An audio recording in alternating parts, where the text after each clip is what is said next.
ആനയെ എങ്ങനെയെങ്കിലും അവസാനിപ്പിക്കണം. കാരണം അതിൻ്റെ അകത്ത് ഇൻ്റർനാഷണൽ NGOകളുടെ ഇടപെടലുണ്ട്. ഇതിൻ്റെ ഈ വലിയ ശരീരവും വെച്ച് ഇത് ഭയത്തിൽ ജീവിക്കുന്ന ജീവിയാണ്. ഓരോ സമയവും ജീവിതായോധനത്തിന് വേണ്ടി ഭയത്തോടു കൂടിയാണ് ഓരോന്നിനെ സമീപിക്കുന്നത്. ഇറങ്ങിയേ പറ്റൂ എന്നുള്ള അവസ്ഥ വരുമ്പോൾ എന്ത് ചെയ്യും? നേരെ തിരിഞ്ഞൊരൊറ്റ ഓട്ടം ഓടും. അപ്പോഴത്തേന് ആന അടഞ്ഞു. അപ്പോഴാണ് നേരെ ഓട്ടോറിക്ഷ അവരുടെ വരുന്നത്. ഇതിന് ഓട്ടോറിക്ഷ നോക്കാൻ പറ്റുമോ? ഇതിൻ്റെ ജീവൻ രക്ഷിക്കാൻ പറ്റുമോ? അതായത് ആന ചാർജ് ചെയ്യാൻ തീരുമാനിക്കുന്നു. 1-2 ഈ രീതിയിലൊന്ന് ആട്ടും. ആട്ടിയിട്ട് ചെവി സ്റ്റഡിയായിട്ട് നിൽക്കും. വാല് നേരെ മുരിങ്ങക്ക പോലെ പുറകോട്ടാകും. അതിൻ്റെ രോമമുള്ള ഭാഗം തൂങ്ങി കിടക്കും. അടുത്തത് അവൻ്റെ കർത്താവേ ഞാനിതാ വന്നേ എന്ന് പാണ്ടിമേളവും പഞ്ചാരിമേളവും നടക്കുമ്പോൾ 100 കണക്കിന് ചെണ്ട, കൊമ്പ്, കുഴല, പടക്കം, ആളുകളുടെ PP, കടലക്കച്ചവടക്കാരൻ്റെ നിലവിളി, ആളുകളുടെ ഇതെല്ലാം കൂടി ഇതിൻ്റെ ഇടയ്ക്ക് 3-4 മണിക്കൂർ മുതുകത്ത് 3-4 പേരുണ്ട്. അവർ കുടയാട്ടുന്നുണ്ട്. ഒന്ന് തൊലി തെറ്റിച്ച ഈ ആളുകൾ താഴെ വരികയല്ലേ? ചെയ്തിട്ടുണ്ടോ? കേരളത്തിൽ നടത്തിയ ആനയുടെ ആക്രമണങ്ങൾ വെച്ച് നോക്കുമ്പോൾ ഒരു വർഷം ഒരു 3 സംഭവിക്കുന്ന യാദൃച്ഛികമായിട്ട് സംഭവിക്കുന്ന ഒരു കാര്യം മാത്രമാണ്. അങ്ങനെയാണ് ഞാൻ ചോദിച്ചേ, ഭാര്യമാരെ തല്ലുന്ന ഭർത്താക്കന്മാരെ ആക്രമിക്കുന്ന ഭാര്യമാരും ഉണ്ട്. ഇതുവരെ വിവാഹമോ ദാമ്പത്യ ജീവിതമോ നിരോധിച്ചിട്ടുണ്ടോ? പൂരത്തിന് വന്ന് ആനയെ പീഡിപ്പിക്കുകയാണെന്ന് പറഞ്ഞ് വീഡിയോ ഉണ്ടാക്കി വിദേശത്ത് കൊടുത്ത് ഇതിനു വേണ്ടിയിട്ട് കാശ് കോടിക്കണക്കിന് രൂപ പിരിച്ച ടീമുകൾ വരെ കേരളത്തിലുണ്ട്. അത്ര മൃഗസ്നേഹമാണ് ഇവിടെ. ഈ മൃഗസ്നേഹികളുടെ സംഘടനയുടെ മീറ്റിങ്ങിന് വിളമ്പുന്ന mutton biryani, chicken biryani kilo കണക്കിനാണ്. അത് മൃഗമല്ല, അതും ജീവിയല്ല. അതും ജീവിയല്ല. ഈ സംസ്കാരം ഉള്ളിടത്തോളം കാലം ഇവരെ മനവോ മതവോ സംസ്കാരമോ മാറ്റാൻ ഒരു കർഷകൻ തയ്യാറല്ല. ഇതുവരെ ഒരു നല്ല കർഷകനെ അവിടെ മാറ്റാൻ പറ്റിയിട്ടുമില്ല. മാരിയമ്മന് പൂജ ചെയ്യാതെ അവർ വിത്തിടുകയല്ല. അപ്പുറത്ത് മാരിയമ്മ ഇല്ല, അതുകൊണ്ട് ഞാൻ പൂർണ്ണ പോകാനും പറ്റില്ല അല്ലേ? ആനവിശേഷങ്ങൾ നമ്മൾ തുടരുകയാണ്. കഴിഞ്ഞ കാര്യങ്ങളിൽ നിന്നും കേട്ട മനോഹരമായ ഒരുപാട് കാര്യങ്ങളുടെ തുടർച്ചയായിട്ട് നമ്മൾ ആനവിശേഷങ്ങൾ തുടരുന്നു. ഒരിക്കൽ കൂടി പ്രേക്ഷകർക്ക് വേണ്ടി പറയുന്നു. ഡോക്ടർ ജയറാം ശിവറാം, അങ്ങയുടെ സ്ഥലം കോട്ടയം എന്നുള്ളതല്ലാതെ ഒന്നുകൂടി കോട്ടയം ജില്ല പൊൻകുന്നത്തിനടുത്ത് ചിറക്കടവ് എന്ന് പറഞ്ഞ ഗ്രാമം. അവിടെ നിന്നാണ് ഡോക്ടർ. മനുഷ്യരായിരുന്നു ചികിത്സിച്ചിരുന്നത്. മനുഷ്യർക്ക് ചികിത്സിക്കാൻ രസം ആനകളെയാണ് എന്നും ജീവികളെയാണെന്നും സങ്കല്പിച്ചുള്ള ഒരു മനോഹരമായൊരു വിഷ്വലിൽ അദ്ദേഹം വന്നിരിക്കുകയാണ്. അപ്പോൾ തുടങ്ങാം. മാൻ ആനിമൽ കോൺഫ്ലിക്റ്റ് എന്ന് പറഞ്ഞത് വലിയൊരു വിഷയമാണ് കേരളത്തിനെ സംബന്ധിച്ചിടത്തോളം. മറ്റ് പല സ്റ്റേറ്റിലും ഇല്ലയെന്ന് അങ്ങ് പറയുന്നു. ആനകൾ കൂട്ടമായിട്ട് നാട്ടിലേക്ക്, ആന മാത്രമല്ല പുലിയും പല ജീവികളും ഇറങ്ങുന്നുണ്ട്. എങ്ങനെയാണ് ഇതിനെന്ന് നിയന്ത്രിക്കുക? ശരിക്കും എന്താണ് ചെയ്യുന്നത്? സർക്കാരിൻ്റെ ശ്രദ്ധയിലേക്ക് കൊണ്ടുവരേണ്ട കാര്യങ്ങൾ എന്താണ്? അതിന് ദൂരെ ഒന്നും പോകണ്ട. നമ്മുടെ തൊട്ടടുത്ത വനമേഖലയാണ് മുതുമല, അതായത് ഗൂഡല്ലൂർ വനം. കർണാടകത്തിലെ അല്ല, ഗൂഡല്ലൂർ തമിഴ്നാടിൻ്റെ, ബന്ദിപ്പൂര് കർണാടകത്തിൻ്റെ, നിലമ്പൂർ നമ്മുടെ. 3 കൂടെ ഒരു സ്റ്റിയറിംഗ് വീലിലെ സ്പോക്ക് പോലെ 3 വനം ഒരുമിച്ച് കിടക്കുന്നതാണ്. 3ലെയും സസ്യജാലങ്ങൾക്ക് മാത്രമേ വ്യത്യാസമുള്ളൂ. അവിടുത്തെ എല്ലാ ആഴ്ചയും വേനൽക്കാലത്ത്, എല്ലാ ആഴ്ചയുമല്ല, എല്ലാ ദിവസവും ടാങ്കർ ലോറിയിൽ വെള്ളം കൊണ്ട് നിറയ്ക്കുന്നുണ്ട്. അതായത് കാട്ടിനുള്ളിൽ കുഴി കുത്തിയിട്ട് കൃത്രിമ കുളങ്ങൾ ഉണ്ടാക്കിയിട്ട് അതിൽ ടാങ്കറിൽ വെള്ളം കൊണ്ട് നിറയ്ക്കുന്നുണ്ട്. എല്ലാ കാട്ടിലും രാത്രി ഫോറസ്റ്റിൻ്റെ ബീറ്റുണ്ട്. ഇവിടെ ഞാൻ ഫോറസ്റ്റിൻ്റെ വണ്ടി കണ്ടിട്ടുള്ളത് ഉച്ചയ്ക്ക് ഏതെങ്കിലും വലിയ റെസ്റ്റോറൻറ്റ് വാതിൽക്ക് കിടക്കുന്നേ കണ്ടിട്ടുള്ളൂ. അല്ലാതെ കാടിൻ്റെ മേഖലകളിൽ കാടിനെ പരിചരിക്കാനായിട്ട്, കാരണം മരം വെട്ടുന്നതിൻ്റെ പാസ് മേടിക്കുക, തടിലോറി പോകുമ്പം പോക്കറ്റ് മണി കൊടുക്കുക, ഇങ്ങനെയുള്ള കാര്യങ്ങൾക്കൊക്കെ വേണ്ടിയിട്ട് നിലവിൽ എൻ്റെ പരിമിതമായ ഇതിൽ ഞാൻ കണ്ടിട്ടുള്ളൂ. മറിച്ച് അവിടെ മൃഗങ്ങൾക്ക് വേണ്ടിയിട്ടാണ് ഒരു സംവിധാനം. ഇപ്പോൾ മുതുമലയിലെ അവിടുത്തെ ആദിവാസികളെ ഉപയോഗിച്ച് എല്ലാ ദിവസവും എല്ലാ സമയവും അങ്ങോട്ടും ഇങ്ങോട്ടും ആളുകൾ നടന്ന് പ്ലാസ്റ്റിക് പെറുക്കുന്നുണ്ട്. അനാവശ്യമായിട്ടൊരു വണ്ടി വഴി നിർത്തിയാൽ ഫ്ലൈയിങ് സ്ക്വാഡ് വൻ രീതി പിഴയിടുന്നുണ്ട്. നിർത്താതെ ഹോൺ അടിച്ചാൽ അതിന് ഫൈനുണ്ട്. അവിടുത്തെ ഒരു സെക്യൂരിറ്റി ആയിട്ട് നിൽക്കുന്ന ആൾ പോലും അകാരണമായിട്ടൊരു വണ്ടി ഹോൺ അടിച്ചു കഴിഞ്ഞാൽ അപ്പച്ചെന്ന് പറയും, ഹോൺ അടിക്കരുത്, ഇനി അടിച്ചാൽ ഫൈൻ ഇടുമെന്ന് പറയും. കാരണം ഓരോരുത്തരും അലർട്ടാണ് കാടിൻ്റെ സംരക്ഷണത്തിൽ. ആ ഒരു രീതിയിലായതുകൊണ്ടാണ് കടുവകൾ വരെ ഉള്ളതാണ്. ടൈഗർ റിസർവാണ് ഗൂഡല്ലൂർ, നമ്മുടെ മസനഗുഡി ഏരിയ ഒക്കെ. ആയിരക്കണക്കിന് റിസോർട്ടുകൾ അവിടെ കാടിനോട് ചേർന്നുണ്ട്.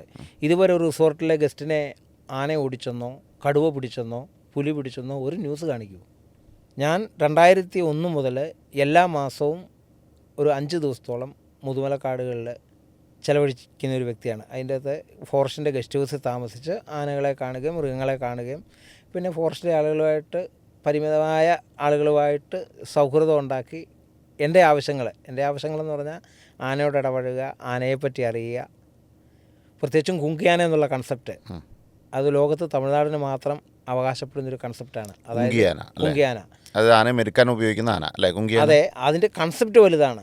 കാരണം വന്യജീവികളെയും പരിഷ്കൃത മനുഷ്യ സമൂഹത്തിനെയും തമ്മിൽ ബന്ധിപ്പിക്കുന്ന കണ്ണി എന്നുള്ള കൺസെപ്റ്റാണ്.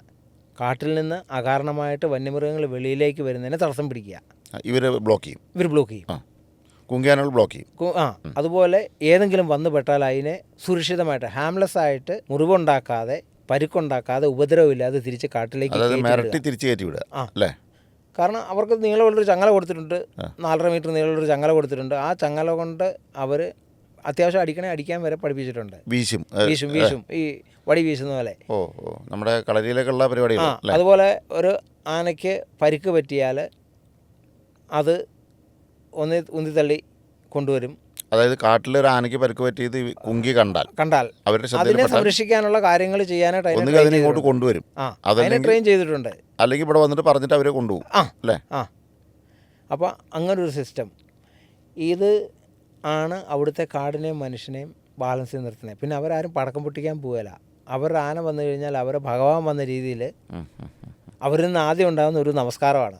നമ്മളൊരു വീഡിയോ കണ്ടുണ്ട്, ഒരു വലിയൊരു ആന വന്ന് നിൽക്കുമ്പോൾ ഒരു വെളുത്ത ഒരാൾ തൊഴുത് നിൽക്കുന്നത്. ആന ചാർജ് ചെയ്യാൻ നോക്കുന്നുണ്ട്, പക്ഷേ ഇയാളുടെ തൊഴിലിൽ ആന വേണോ എന്ന് സംശയിച്ച് നിൽക്കുന്നത്. അതെ, സൗത്ത് ഇന്ത്യയിൽ മുതുമലക്കാടുകളാണ് ഏറ്റവും കൂടുതൽ വന്യജീവിയെ അടുത്തിടപഴകാനായിട്ടുള്ള സാഹചര്യമുള്ളത്. ഇപ്പം മുതുമലയിലോട്ട് അടുക്കാൻ പറ്റില്ല. കാരണം മോദിജി ഒന്ന് വന്ന് പോയി 2 ഫോട്ടോ ഇട്ടാൽ പിന്നെ ടൂറിസ്റ്റുകളുടെ തിരക്ക് കാരണം 1 മാസം മുമ്പ് ബുക്ക് ചെയ്താൽ പോലും കയറാൻ പറ്റില്ല. കാരണം അതുപോലെ തിരക്കായിപ്പോയി. കാരണം അവർ അത്ര നല്ലോണം മെയിൻറ്റെയിൻ ചെയ്യുന്നുണ്ട്. എല്ലാ ദിവസവും രാവിലെ 8:30 ആകുമ്പം ആനകളെ നിർത്തിയിട്ട് അതിൻ്റെ പ്രായത്തിനും തൂക്കത്തിനും ശരീരസ്ഥിതിക്കും അനുസരിച്ചുള്ള ചോറുണ്ടാക്കിയിട്ട് അത് കൊടുക്കുന്ന ആളുകൾക്ക് കാണാം. അത് ചെറിയ ടിക്കറ്റും മേടിക്കുന്നുണ്ട്. ഫോറസ്റ്റിൻ്റെ ഗസ്റ്റ് ഹൗസിൽ താമസിക്കുന്നവർക്ക് ടിക്കറ്റും ഇല്ല. ഈ ആനയെ പരിചയപ്പെടുത്തുകയാണ്. അതിൽ ഓരോ ആനയ്ക്കും ബോർഡുണ്ട്. മസിനി ഇന്ന ആന, ഇത്ര വയസ്സ്, ഇന്ന കാട്ടിൽ നിന്ന് ഇത്രാം തീയതി പിടിച്ചു, അതിനിപ്പോൾ ഇത്ര കിലോ തൂക്കമുണ്ട്, അതിന് കൊടുക്കുന്ന ഭക്ഷണം ശർക്കര 400 ഗ്രാം, തേങ്ങ 450 ഗ്രാം, ഉപ്പിത്ര ഗ്രാം, ആ സമീകൃത ആഹാരത്തിൻ്റെ ബോർഡുണ്ട്. അതനുസരിച്ച് കൊടുക്കുന്നത് നമുക്ക് കാണാം. അപ്പോൾ തന്നെ ആ ഒരു ജീവിയോടൊരു അടുപ്പം വരിക. അതിൽ കാട്ടിൽ വളരെയേറെ കേരളത്തിലെ കാടുകൾ ഒരു കാലത്ത് നാശം വിതച്ച് നടന്ന മുതുമല മൂർത്തി എന്ന് പറഞ്ഞ ആന വരെ ഇതിൽ ഹെഡായിട്ടുണ്ട്. ഇതിന് റിട്ടയർമെൻ്റ് ഉണ്ട്. അപ്പോൾ റാങ്കുണ്ട്, DYSP, SP, അങ്ങനെയുള്ള റാങ്കുണ്ട്. അപ്പോൾ ആ റാങ്കിൽ പെൻഷൻ പറ്റിയാൽ ആ റാങ്കിൽ കിട്ടുന്ന അതേ ബഹുമതിയോടുകൂടി ഉൾക്കാട്ടിൽ അവർക്കൊരു തുറപ്പള്ളിക്കടുത്ത് ഉൾക്കാട്ടിലൊരു ക്യാമ്പുണ്ട്. അവിടെ ഒന്നും ചെയ്യേണ്ട. അത് ഇതിനിടയ്ക്ക് നടക്കാൻ കൊണ്ടുവന്നതാണ് വലിയ രസമുള്ളൊരു കാര്യം. കാരണം ഈ ക്യാമ്പിൽ നിന്ന് ആന വെളിയിലിറങ്ങി നടക്കും. അതിൻ്റെ ആനപ്പാപ്പാൻ ഒരു ആൾട്ടോ കാറിൽ പുറകെ വരികയുള്ളൂ. അതായത് ഈ പറഞ്ഞ 25 കിലോമീറ്റർ നടക്കണമെങ്കിൽ നടക്കട്ടെ, അത് പോകണത്തോളം പോയിക്കോട്ടെ. അതിന് പോകേണ്ട സ്ഥലങ്ങളറിയാം. ഇവിടുത്തെ പിന്നെ അരണ്യഭവൻ എന്ന് പറഞ്ഞ റെസ്റ്റ് ഹൗസ് വരും. അവിടെ നിന്ന് മറ്റേ പീക്കോക്ക് എന്ന് പറയുന്ന ഒരു ഗസ്റ്റ് ഹൗസ് ഉണ്ട്. അങ്ങോട്ടും ആ റൂട്ടുണ്ട് പോകാനായിട്ട്. മറ്റേ പുള്ളി ഒരു ആൾട്ടോ ഓടിച്ച് പുറകെ വരും. ഇത് തന്നെ. കാരണം ആ ഒരു വിശ്വാസം എന്തിൽ നിന്നുണ്ടാകുന്നതാണ്? സ്നേഹത്തിൽ നിന്നുണ്ടാകുന്നതാണ്. അതായത് പാലകാപ്യം പറയുന്നത് സ്നേഹം കൊണ്ട് ആനയെ വശത്താക്കുക, അല്ലാതെ അതീശത്വം കൊണ്ട് ഉപദ്രവിച്ച് അതിനെ അടിമയാക്കുക അല്ല വേണ്ടത്. സ്നേഹം കൊണ്ട്. അതായത് നായയും പൂച്ചയും പശുവും കുതിരയും പോലെ മനുഷ്യനുമായി ഇടചേർന്ന് ജീവിക്കാൻ ഇഷ്ടമുള്ളൊരു ജീവിയാണ് ആന എന്നാണ്. അതിനെപ്പോലെ എന്നല്ല, അതിന് വേണേ ലാഭാവുന്നേ ഉള്ളൂ. മനുഷ്യൻ്റെ ഇല്ലെങ്കിലും അത് ജീവിക്കും, വേറെ ഏത് ജീവിയും. ഇതിനതല്ല, ഇതിന് മനുഷ്യൻ്റെ സമ്പർക്കം കൂടിയേ തീരൂ. അതിൻ്റെ അറിയണമെങ്കിൽ ഒരു കാട്ടിലെ ആനയും നാട്ടിലെ ആനയും വിലയിരുത്തിയാൽ മതി.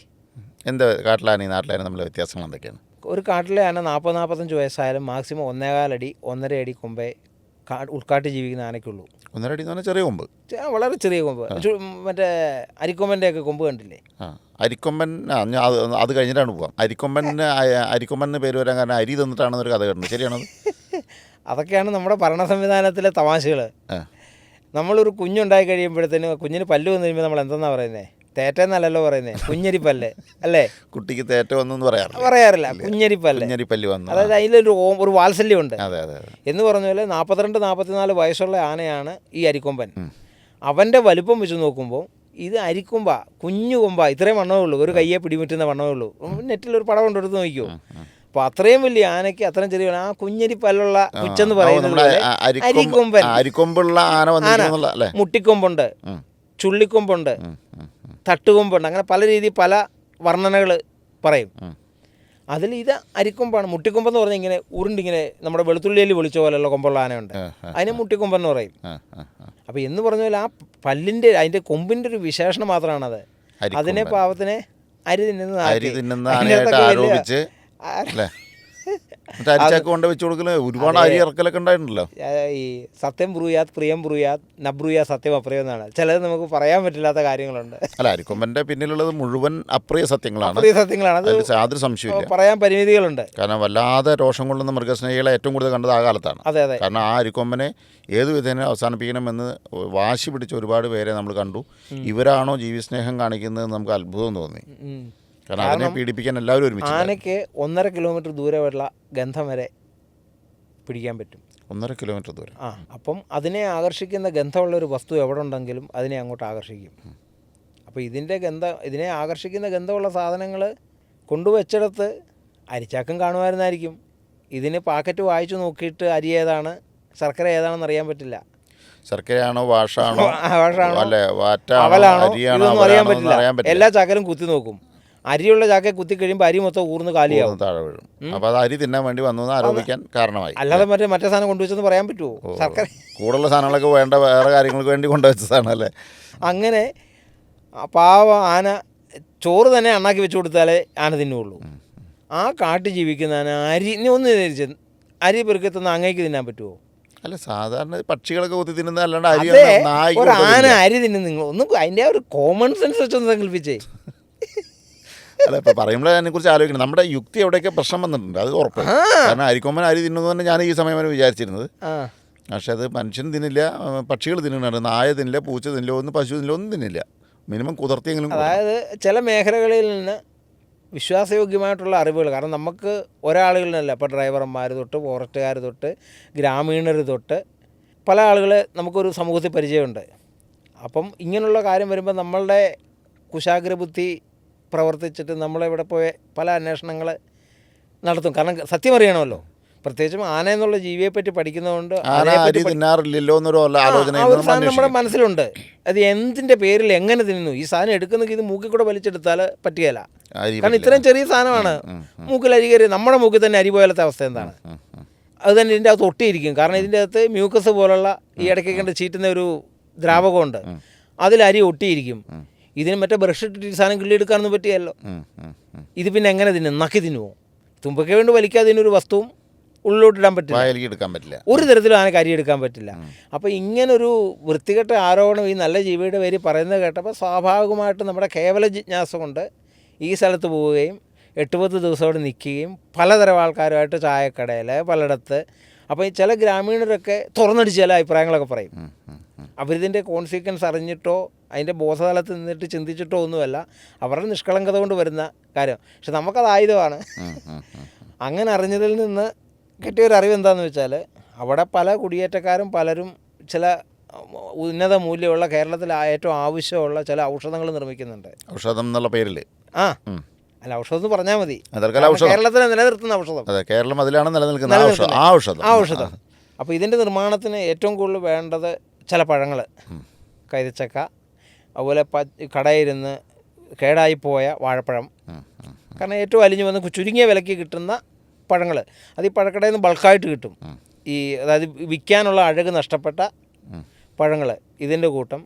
അവിൽ, അരി എന്ന് പറഞ്ഞാൽ കാശ് കൊടുത്ത് മേടിക്കുന്ന മട്ടേരിയൊന്നുമല്ല, റേഷൻ കടയിൽ നിന്ന് 1 രൂപയ്ക്ക് കിട്ടുന്നതും തള്ളുന്ന, അതായത് ബ്ലാക്ക് മാർക്കറ്റിൽ കിട്ടുന്ന ഏറ്റവും വില കുറഞ്ഞ അരി, ശർക്കര, ഇതൊക്കെ ശേഖരിച്ചു വെക്കും. ശർക്കരയുടെ മണമെന്ന് പറഞ്ഞാൽ ആനയെ മാത്രമല്ല പശുവിനെ പോലും ആകർഷിക്കുന്നതാണ്. ഒരു ശർക്കരയുടെ പീസിൻ്റെ മണം കിട്ടിയാൽ ഒരു പശുവിനെ നമുക്ക് എവിടെയും കൊണ്ടുപോകാം. കൊത്തുന്ന കാളകളെ മെരുക്കുന്നത് തേങ്ങാപ്പീരയും ശർക്കരയും ഉപ്പും കൂടെ വിരകിയിട്ട് കൈ വെച്ചിട്ട് കയ്യിൽ നിന്ന് നക്കി തിന്നാൻ കൊടുത്താൽ ഒരു 5 ദിവസം കൊടുത്തു കഴിഞ്ഞാൽ പിന്നെ നമ്മൾ കൈ കാണിച്ചാൽ ഏത് കാളയും നമ്മുടെ പുറകെ വരും. കാരണം അതിനെ അത്രയും ആനന്ദം രമിപ്പിക്കുന്ന സാധനമാണ് ഈ സാധനം. അതിൻ്റെ അകത്ത് എന്ത് കടവോ എന്നുള്ളത് നമുക്കറിയത്തില്ല.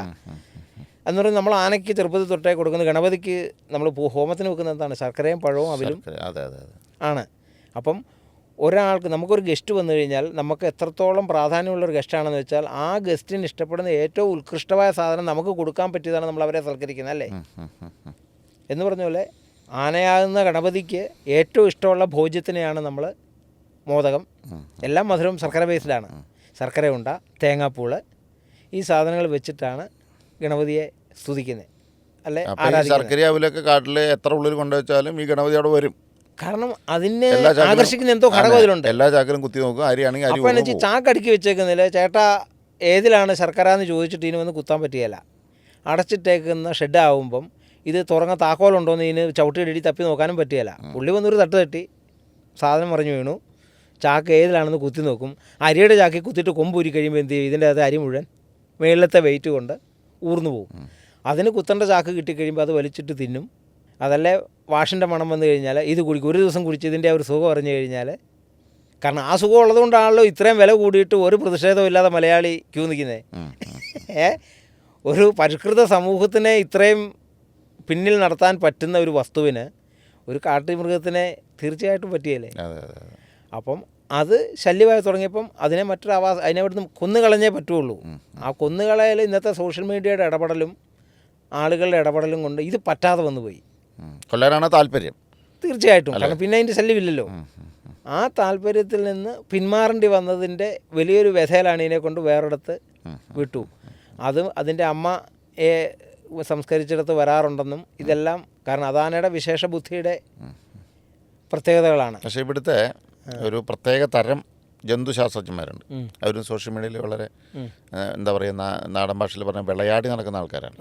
അവർ പറയുന്നത് ആനയ്ക്ക് അങ്ങനെ ഒരു വിശേഷ ബുദ്ധി ഇല്ല. വിശേഷ ബുദ്ധി മനുഷ്യന് മാത്രമേ ഉള്ളൂ. അടിസ്ഥാനവർഗം മനുഷ്യനെന്ന് കരുതുന്നവരാണ്. ആനയ്ക്ക് അങ്ങനെ വിശേഷ ബുദ്ധിയില്ല, ആന അങ്ങനെ കരയില്ല, ആനയ്ക്ക് കണ്ണീർ ഗ്രന്ഥിയില്ല, അങ്ങനെ അമ്മയെ സംസ്കരിച്ച സ്ഥലത്തേക്കൊന്നും ആന വരില്ല, ഇതെല്ലാം ശുദ്ധ ഭോഷ്കാണ്, ഇതെന്താ സീരിയലാണോ എന്നൊക്കെ ചോദിച്ചിട്ടുള്ള ഒരുപാട് ആർട്ടിക്കിളുകൾ ഞാൻ കണ്ടു. അപ്പോൾ ഈ ആനയുടെ കരച്ചിലും ആനയുടെ വിഷമവും വ്യഥയും അതിൻ്റെ ഓർമ്മകളും അതിനെക്കുറിച്ചൊന്ന്. അത് തലച്ചോറിലെ ഹിപ്പോ കാമ്പസ് എന്ന് പറയുന്ന ഒരു ഭാഗമുണ്ട്. അതിലാണ് ദീർഘകാല മെമ്മറികളൊക്കെ സ്റ്റോർ ചെയ്യുന്നത്. ആന ആന മനുഷ്യനുണ്ട്, ആനയ്ക്ക് കുറച്ചുകൂടെ ആക്റ്റീവാണ്. നമുക്ക് ഭാഷ വന്നപ്പം പല സെൻസിൻ്റെ ആവശ്യം കുറവാണ്.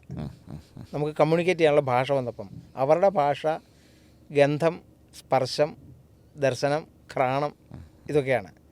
അതുപോലെ ടെമ്പറൽ ലോബ് എന്ന് പറഞ്ഞൊരു ഭാഗമുണ്ട് തലച്ചോറിൽ. അതാണ് സന്തോഷം, സങ്കടം, കടന്നു പോകുന്ന വഴി ഇതൊക്കെ സ്റ്റോർ ചെയ്യുന്നത്. ഹിപ്പോ കാമ്പസിലാണ് ദീർഘകാല മെമ്മറികൾ, ബന്ധുക്കൾ, വഴിത്താരകൾ, വെള്ളം കിട്ടുന്ന സ്ഥലങ്ങൾ, ഭക്ഷണം കിട്ടുന്ന സ്ഥലങ്ങൾ, ഏത് സീസണിൽ എവിടെ പോയാൽ കിട്ടുമെന്നുള്ളത്, ഇതൊക്കെ ഹിപ്പോ കാമ്പസിലും മറ്റേ ടെമ്പറൽ ലോബിലുമാണ് സ്റ്റോർ ചെയ്യപ്പെടുന്നത്. അപ്പോൾ ഈ സ്റ്റോർ ചെയ്യുന്നതിൽ അതിനെ ബാധിക്കുന്ന ഏതനുഭവവും ഫീഡ് ചെയ്ത് വെച്ചേക്കാണ്. അപ്പം ആനയ്ക്ക് ദുഃഖമുണ്ട്, അതിൻ്റെ ഒരു ബന്ധു മരിച്ചു കഴിഞ്ഞാൽ അത് അവിടെ നിന്ന് തുമ്പക്കൈ വെച്ചൊരു പ്രത്യേക രീതിയിൽ ഇതിനെ ടച്ച് ചെയ്യും. അതവിടെ ചുറ്റിപ്പറ്റി നിൽക്കും ദിവസങ്ങളോളം. ഇത് നാട്ടിൽ പാപ്പ മരിക്കുമ്പോഴും ഉണ്ടാവാറുണ്ട്. ഇപ്പം കഴിഞ്ഞൊരു 1.5 വർഷം മുമ്പ് ആനയുടെ പേര് ഞാൻ മറന്നുപോയി, അതിൻ്റെ ഒരു പാപ്പാൻ മരിച്ചപ്പോഴത്തേനും ഈ ആന അവിടെ വന്ന് നിന്ന് ആ ആനയുടെ നിപ്പ് കണ്ടു കഴിഞ്ഞാൽ നമുക്ക് കണ്ണുനീര് വരും. കാരണം അതിനെ തിരിച്ചറിയാം. മദ്യപിച്ച് വശം കെട്ട് കിടക്കുന്ന പാപ്പാന് നിഴൽ കൊടുത്ത് കാവൽ നിൽക്കുന്ന ആനയുടെ കാര്യം അങ്ങൊരു പ്രാവശ്യം പറഞ്ഞു. അങ്ങനെ പറഞ്ഞാണ് ഞാൻ അറിഞ്ഞത്. ഞാൻ സ്കൂളിലേക്ക് പോകുന്ന സമയത്ത് നടു റോട്ടിൽ ആന നിൽക്കണു. അപ്പോൾ എല്ലാവരും ഇങ്ങനെ ആദ്യമൊക്കെ പേടിച്ച് പിന്നെ സൈഡിൽ കൂടെ ഒക്കെ പോകാൻ തുടങ്ങി. ഓട്ടോറിക്ഷകളൊക്കെ അഡ്ജസ്റ്റ് ചെയ്തൊക്കെ പോകുന്നുണ്ട്. വല്ലപ്പോഴും അന്ന് അത്ര വലിയ ഓട്ടോറിക്ഷ ഒന്നുമില്ല, അഡ്ജസ്റ്റ് ചെയ്തൊക്കെ പോകുന്നുണ്ട്. സംഭവം എന്താ വെച്ചാൽ പാപ്പ അടിച്ച് ഫിറ്റായിട്ട് റോട്ടിൽ കിടക്കുകയാണ്. അപ്പോൾ അയാൾ വെയിൽ കൊണ്ടിട്ട് ഇനി ഇത് കിക്ക് കൂടാൻ പാടില്ലല്ലോ. അപ്പോൾ വെയിൽ കൊള്ളാതിരിക്കാൻ വേണ്ടി ആനയുടെ തണലിലാക്കി പാപ്പനെ കിടത്തണം. അപ്പോൾ വെയിൽ മാറുന്നതിനനുസരിച്ച് ആന അഡ്ജസ്റ്റ് ചെയ്ത് കൃത്യമായിട്ട് ആളെ നിഴലിൽ തന്നെ കിടത്തുന്ന സാധനം. പോലീസുകാർ വന്ന് നോക്കിയപ്പോൾ മറ്റേ വേറെ ആളുണ്ടായിരുന്നു, ആനയെ കുറിച്ച് അറിയുന്ന ആൾ. ഒന്നും ചെയ്യണ്ട, അതിനെ എടുക്കാനൊന്നും പറ്റില്ല, പാപ്പനെ തൊടാൻ സമ്മതിക്കില്ല. അതുകൊണ്ട് അയാൾ കിക്കിറങ്ങി നീക്കുമ്പോൾ നമുക്ക് ആന മാറി, ആന ആരും ഉപദ്രവിക്കില്ല തൽക്കാലം എന്ന് പറഞ്ഞു. അങ്ങനെ ബസ് അടക്കം സൈഡിൽ കൂടെ പോകുന്നുണ്ട്, അഡ്ജസ്റ്റ് ചെയ്ത് പോകുന്നുണ്ട്. പക്ഷെ ആന ഈ പാപ്പനെ നിഴലിൽ തന്നെ സംരക്ഷിക്കുന്നത് നമ്മൾ നേരിട്ട് കണ്ടല്ലോ സ്കൂളിൽ പോകുന്ന സമയത്ത്. ആനയ്ക്ക് കണ്ണീർ ഗ്രന്ഥിയുണ്ട്, അതിന് കണ്ണുനീര് വരികയും ചെയ്യും. പക്ഷെ നമ്മുടെ കണ്ണ് സജലമായതിന് ശേഷം ആദ്യം കണ്ണീര് നിറഞ്ഞതിന് ശേഷമാണ് ഒഴുകാണ് ചെയ്യുക. മോഡേൺ സയൻസിലും നിലവിലുള്ള ആനയെപ്പറ്റി പഠനത്തിലും ആനയ്ക്ക് ദുഃഖമില്ലെന്നും കണ്ണീര് വരില്ലെന്നും ഒക്കെ പറയാറുണ്ട്. അതിൻ്റെ കണ്ണിൽ എന്തെങ്കിലും പൊടി പോയാൽ. അതുപോലെ മതസമയത്ത് കണ്ണീര് വന്നുകൊണ്ടിരിക്കുന്ന ഇതിൽ നിന്ന് പുറപ്പെടുന്ന രൂക്ഷഗന്ധത്തിനോടൊപ്പം അതിൽ നിന്ന് വരുന്ന എന്തോ ഒരു ഗ്യാസ് പോലൊരു ഇത് ഉണ്ടാവണം. അത് കണ്ണിനേൽപ്പിക്കുന്ന ക്ഷീണത്തിൽ നിന്ന് അതിനെ വാഷ് ചെയ്യാനും കൂടാണ് മതകാലത്ത് നീര് വന്നുകൊണ്ടിരിക്കുന്നതെന്നൊരു ഭാഷയുണ്ട്. ആനയ്ക്ക് വിചാരവികാരങ്ങളെല്ലാം തെളിയിക്കാനാണ് ആധുനിക സയൻസിന് താല്പര്യം. പക്ഷേ രാമായണം മൂലകൃതിയിൽ ആരണ്യകാണ്ഡത്തിൽ 63-64 ശ്ലോകത്തിൽ സീതാപഹരണം നടന്നപ്പോൾ രാവണൻ സീതയും കൊണ്ട് പോയല്ലോ. അപ്പോൾ രാമൻ കരഞ്ഞത് കണ്ണീര് നനഞ്ഞ കണ്ണുകളുമായിട്ട് നിൽക്കുന്ന ആന ശബ്ദിക്കുന്നത് പോലെ രാമൻ കരഞ്ഞു എന്നാണ്. അപ്പോൾ ഇത്രയും കാട് അല്ല പ്രകൃതി അത്രയും മനസ്സിലാക്കിയിട്ടുള്ള ആചാര്യന്മാർ എഴുതിയ കൃതികൾ അങ്ങനെ പറയണമെങ്കിൽ അവർ നേരിട്ട് കണ്ടു ബോധ്യപ്പെടലാണ്. ആയിരക്കണക്കിന് വർഷങ്ങൾക്ക് മുമ്പാണ് പറഞ്ഞേക്കുന്നത്. അല്ല, അവർ കണ്ടു ബോധ്യപ്പെടാത്ത എഴുതൂല്ല, ആലോചിച്ചെഴുതും എഴുതില്ല. അങ്ങനെ വ്യക്തമായിട്ട് ഞാൻ പറഞ്ഞില്ല, ആരണ്യകാണ്ഡത്തിൽ 63, 64 ശ്ലോകമായിട്ട് വിശദമായിട്ട് പറഞ്ഞിട്ടുണ്ട്. അശ്രുപൂർണ നയനഗജ ഇവ കരുണം നിനാദതി എന്നാണ് ആരണ്യകാണ്ഡത്തിലെ 63ാമത്തെ ശ്ലോകമായിട്ട് പറഞ്ഞേക്കുന്നത്. അതായത് എങ്ങനെയാണോ ദുഃഖത്തിൽ പൂണ്ട ഒരു ആന കരഞ്ഞ് നിലവിളിക്കുന്നത് അതേപോലെ രാമൻ കരഞ്ഞു എന്ന് വാൽമീകി രാമായണത്തിൽ പറയുന്നുണ്ട്. അപ്പം ദേവനായ രാമനെ പറ്റിയാണ് പറഞ്ഞതെന്ന് ഓർക്കണം. അല്ല, പറഞ്ഞത് വാൽമീകിയാണ്. വാൽമീകി കാട്ടിലായിരുന്നു. ആള് കുട്ടിക്കാലം മുഴുവൻ ദർശനങ്ങളുള്ളവരായിരുന്നു. അതെ അതെ, നേരിട്ട് കണ്ട് കാളിദാസനും വാൽമീകിയും വ്യാസനും നേരിട്ട് കാണാത്ത കാര്യങ്ങളൊന്നും എഴുതിയില്ല, അതൊക്കെ ബോധ്യപ്പെട്ടെന്ന് എഴുതിയിട്ടുള്ളവരൊക്കെ. അപ്പോൾ അങ്ങനെ പറയുന്നുണ്ട്. അപ്പോൾ ആനയ്ക്ക് ദുഃഖമില്ലെന്ന് പറയാൻ പറ്റുമോ? അല്ല, പാലകാപ്യത്തിൽ അവരുടെ വികാര വിക്ഷോഭങ്ങളെക്കുറിച്ച് വളരെ വിശദമായിട്ട് പറയുന്നുണ്ടല്ലോ. മനുഷ്യനുള്ള വികാരത്തിൻ്റെ എക്സ്ട്രീമാണ് ആനകൾ കാണിക്കുന്നത്. പക്ഷേ അത് വിവേകത്തോടുകൂടി കൺട്രോൾ ചെയ്യുന്നുണ്ട്. അതുകൊണ്ടാണ് ആചാര്യാനുശാസനത്തിൽ ഒരു ശിഷ്യൻ 12 വർഷം ശിഷ്യപ്പെട്ട് ഗുരുവിന് ദക്ഷിണ കൊടുത്ത് മടങ്ങുമ്പോൾ ഗുരു കൊടുക്കുന്ന ഉപദേശത്തിൽ നീ ആനയെപ്പോലെ വിവേകവും ക്ഷമയും ശക്തിയുമുള്ളവനാകുക, ആ ശക്തിയിൽ അഹങ്കരിക്കാതെ വിനയാന്വിതനായി ജീവിക്കുക എന്ന് പറയുന്നുണ്ട്. അപ്പോൾ ഇത്രയും ഗുണം ആനയ്ക്കുണ്ടെന്നാണ്, വെറുതെ ഒരു ജീവിയെപ്പറ്റി പറയുന്നില്ല. അപ്പോൾ അത്രയും പറയണമെങ്കിൽ ആ ജീവിയുടെ മഹത്വം എന്താണ്? അത്രയും മഹത്വമുള്ളൊരു ജീവിയാണ് തൂക്കത്തിൻ്റെ പേരിൽ, വലിപ്പത്തിൻ്റെ പേരിൽ ഒരു മൃഗമായിട്ട് കണ്ട്. കാരണം എന്താണെന്ന് വെച്ചാൽ ഇപ്പോൾ ചികിത്സയെ പോലും ബാധിക്കുന്നതാണ്. ചികിത്സയെ ബാധിക്കുന്നത് എന്താണെന്ന് വെച്ചാൽ ഇത് തൂക്കമുള്ള ഒരു ജീവി എന്നുള്ള നിലയ്ക്ക് ചെറിയ ജീവിക്ക് കൊടുക്കുന്ന മരുന്നിനെ മൾട്ടിപ്ലൈ ചെയ്ത് മില്ലിഗ്രാം കൂട്ടി ഇഞ്ചെക്റ്റ് ചെയ്യുന്നതല്ലാതെ ഇതിനെ എത്ര വയസ്സായി കുട്ടിക്ക്? 4 വയസ്സ്. അപ്പോൾ ഗുളികയുടെ പകുതി കൊടുത്താൽ മതി എന്ന് പറഞ്ഞ പോലെ 55 കിലോ ഉള്ള ആടിന് ഒരു ഗുളിക 10 mg. അപ്പം 6000 കിലോ ഉള്ള ആനയ്ക്ക് ഇൻറ്റു മൾട്ടിപ്ലൈ ഒരു കൊട്ട ഗുളിക അല്ലേ? ആ ഒരു രീതിയിലോട്ട് മാറി പോയി. അതിന്റെ കോശങ്ങളുടെ ബാല്യം യൗവനൊന്നും കണക്കാക്കണില്ല എന്നർത്ഥം. മൊത്തത്തിൽ ആ ജീവിയുടെ മഹത്വം അറിയുന്നില്ല. അതെൻ്റെ ജീവിതത്തിൽ ഞാൻ കണ്ടിട്ടുള്ള അതിശയകരമായൊരു വ്യക്തിത്വമാണ് നിങ്ങളുടെ തൃശ്ശൂർക്കാരനായിട്ടുള്ള ഡോക്ടർ ഗിരിദാസ്. എൻ്റെ സുഹൃത്തും ഗുരുവും ഞാൻ ആരാധിക്കുന്ന വ്യക്തിയാണ്. കാരണം ആന എന്നുള്ളൊരു ജീവിക്ക് വേണ്ടിയിട്ട് ജീവിതം ഒഴിഞ്ഞു വെച്ച ആളെന്ന് വേണം പറയാൻ. കാരണം അത്രയും ആനയെ മനസ്സിലാക്കി. അതുകൊണ്ട് പുള്ളി ഇന്ന് റെക്കോർഡിലേക്ക് വന്നുകൊണ്ടിരിക്കുക. കാരണം ഇപ്പം ലിംഗ ബുക്ക് ഓഫ് റെക്കോർഡ്സ് വന്നിട്ട് ഏറ്റവും ചുരുങ്ങിയ കാലം കൊണ്ട് ഏറ്റവും കൂടുതൽ ആനകളെ ചികിത്സിച്ച ആൾ എന്നുള്ള, പലരും ചികിത്സയിൽ ഉപേക്ഷിച്ചതിനെ തിരിച്ച് സിമ്പിളായിട്ട് ജീവിതത്തിലേക്ക് കൊണ്ടുവരാനായിട്ട് പുള്ളിക്ക് വേണ്ട. കാരണം ആനയെ ഇങ്ങനെ കാണുന്നതുകൊണ്ട് തൂക്കമുള്ള ജീവിയിൽ നിന്നുള്ളത് ഉപരി ഇത് ബുദ്ധിയും വിവേകവും ക്ഷമയും സ്നേഹവും സഹവർത്തിത്വവും സന്മനോഭാവമുള്ള ജീവിയാണ് എന്ന് തിരിച്ചറിഞ്ഞുകൊണ്ട് ചികിത്സിക്കുന്ന ഒരാളാണ് അദ്ദേഹത്തിനെപ്പോൾ ഒരാൾ. കാരണം എൻ്റെ ആന സ്വപ്നങ്ങൾക്ക് വേറൊരു തരത്തിൽ ചിറക് തന്നുകൊണ്ടിരിക്കുന്നത് അദ്ദേഹമാണ്. കാരണം എന്താണെന്ന് വെച്ചാൽ ആനയെപ്പറ്റി അറിയുകയും പഠിക്കുകയും ചെയ്യുന്ന കാലത്ത് ഒരു ആനയുടെ അടുത്ത് പോകണമെന്ന് ആഗ്രഹമുണ്ട്. നമ്മുടെ നാട്ടിലെങ്ങാണ് ഉത്സവത്തിനൊക്കെ വരുന്ന ആനയുടെ ഇത്ര മീറ്റർ അടുത്തോട്ട് ഞാൻ മാറിപ്പോടാ എടുക്കുക എന്ന് പാപ്പ പറയും. ഭയങ്കര സൂപ്പർ സ്റ്റാറുകളാണല്ലോ. ഞാൻ പാലകാപ്യം വായിച്ചിരിക്കുകയാണെന്നൊന്ന് ഇയാളോട് പറഞ്ഞു. ഞാൻ ചില്ലറക്കാരനല്ലേ, പാലകാപ്പിയൊക്കെ പഠിച്ചിട്ട് ഞാൻ വന്നിരിക്കണം, മാറി എന്ന് പറഞ്ഞാൽ അവന് ഓടിക്കും. അപ്പോൾ അങ്ങനെ നിൽക്കുമ്പോഴാണ് വർഷങ്ങൾക്ക് മുമ്പ് ഇവിടെ തിരുവമ്പാടി ദേവസ്വത്തിൻ്റെ അവിടെ വെച്ചൊരു ആന പാപ്പാൻ പരിശീലന ക്യാമ്പ് നടക്കുന്നു എന്നറിഞ്ഞ് ഞാൻ ഇന്ന് ഇൻ്റർവ്യൂവിന് വന്നു. എന്തോ ഞാനതിൽ തിരഞ്ഞെടുക്കപ്പെട്ടില്ല. അപ്പോൾ ഒരു സങ്കടം ഉണ്ടായിരുന്നു. പിന്നെ ഞാൻ ആ വാശിക്ക് എൻ്റേതായ നിലയ്ക്ക് ഏതായാലും ശാസ്ത്രങ്ങൾ ഗ്രഹിക്കാമെന്ന് വെച്ച് പുസ്തകത്തിലൂടെ അറിയാവുന്നതെല്ലാം അറിയാൻ ശ്രമിക്കും. പക്ഷേ ഏട്ടിലെ പശു പുല്ല് തിന്നില്ല. നമ്മൾ ശ്ലോകങ്ങൾ പഠിച്ചിട്ട് ആനയുടെ അടുത്തെല്ലാം പറ്റണ്ടേ. അങ്ങനെ നിന്നപ്പോഴാണ് പറവൂർ 1999 പറവൂർ എൻ്റെ ഒരു സ്ഥാപനത്തിൻ്റെ കാര്യമായിട്ട് പറവൂർ താമസിക്കുന്നുണ്ടാകുമ്പോൾ അവിടെ ചേന്നമംഗലത്തെ അമ്പലത്തിൽ ഉത്സവത്തിന് കുറേ ആനകൾ വന്നു. പുതുപ്പള്ളി കേശവൻ ഇതുപോലുള്ള ആനകളൊക്കെയാണ് വന്നത്. അപ്പോൾ അവിടെയൊക്കെ പോയി കുറേ നേരം പാപ്പാമാരും ഒക്കെ ആയിട്ട് സംസാരിച്ചത്. അങ്ങനെ ഇരുന്നപ്പോഴാണ് പറവൂരുകാരൻ ഗുരുവായൂർ ആനക്കൂട്ടിലെ സത്യേട്ടനെ പരിചയപ്പെടുന്നു. അദ്ദേഹത്തിനെ പരിചയപ്പെട്ടപ്പോഴാണ് ഇങ്ങനെയും പാപ്പാമാരുണ്ട് എന്ന് മനസ്സിലാക്കിയത്. കാരണം ഗജശാസ്ത്രം അത്ര മനോഹരമായിട്ട് കൈകാര്യം ചെയ്യുന്ന, അത് പറഞ്ഞു തരാൻ അറിയാവുന്ന നല്ലൊരു ഗുരു കൂടായിരുന്നു അദ്ദേഹം. അപ്പം അദ്ദേഹത്തിനെ കൂടെ കാണാൻ സമയം കിട്ടുമ്പോഴൊക്കെ ഗുരുവായൂർ ആനക്കൂട്ടി പോവും, പുള്ളിയുടെ കൂടെ നടക്കും. അങ്ങനെയാണ് കുറച്ച് ആനകളിലേക്കൊന്ന് ശകലിച്ചെടുക്കുന്നത്. പിന്നെ അതൊരു സർക്കാർ സ്ഥാപനവും ബാക്കിയുള്ള ആനക്കാരൊക്കെ നമ്മൾ കാണുന്ന പോലെ പലരും ക്രൂരമായ ആനക്കാരൻ നമുക്ക് തോന്നുന്ന ആളുകളായതുകൊണ്ട് അവിടുത്തെ പല കാഴ്ചകളും കണ്ടിട്ട് സർക്കാർ ഭാഷ ഡെപ്യൂട്ടേഷനിൽ വന്നവർ ഉദ്യോഗസ്ഥന്മാർ ആയതുകൊണ്ട് എനിക്ക് സഹിക്കാൻ പറ്റാത്തതുകൊണ്ട് ഞാൻ പിന്നെ ഗുരുവായൂർ ആനക്കൂട്ടിൽ പോകുന്നത് നിർത്തി. അങ്ങനെയാണ് 2002 മുതൽ സോൺപൂർ മേളയ്ക്ക് ആനകളെ വിൽക്കുന്ന ചന്ത അവിടെ പോയി തുടങ്ങി. അപ്പം നമ്മൾ ബേസിക്കലി ഒരു ആവറേജ് ഇന്ത്യൻ പൗരനും വലുപ്പം ഇതൊക്കെ ഉള്ള ഒരു ആന മേടിക്കുന്ന ആളാണെന്ന് ലുക്ക് വരണമെങ്കിൽ അതിൻ്റേതായ ചില ആഹാര്യം വേണമല്ലോ.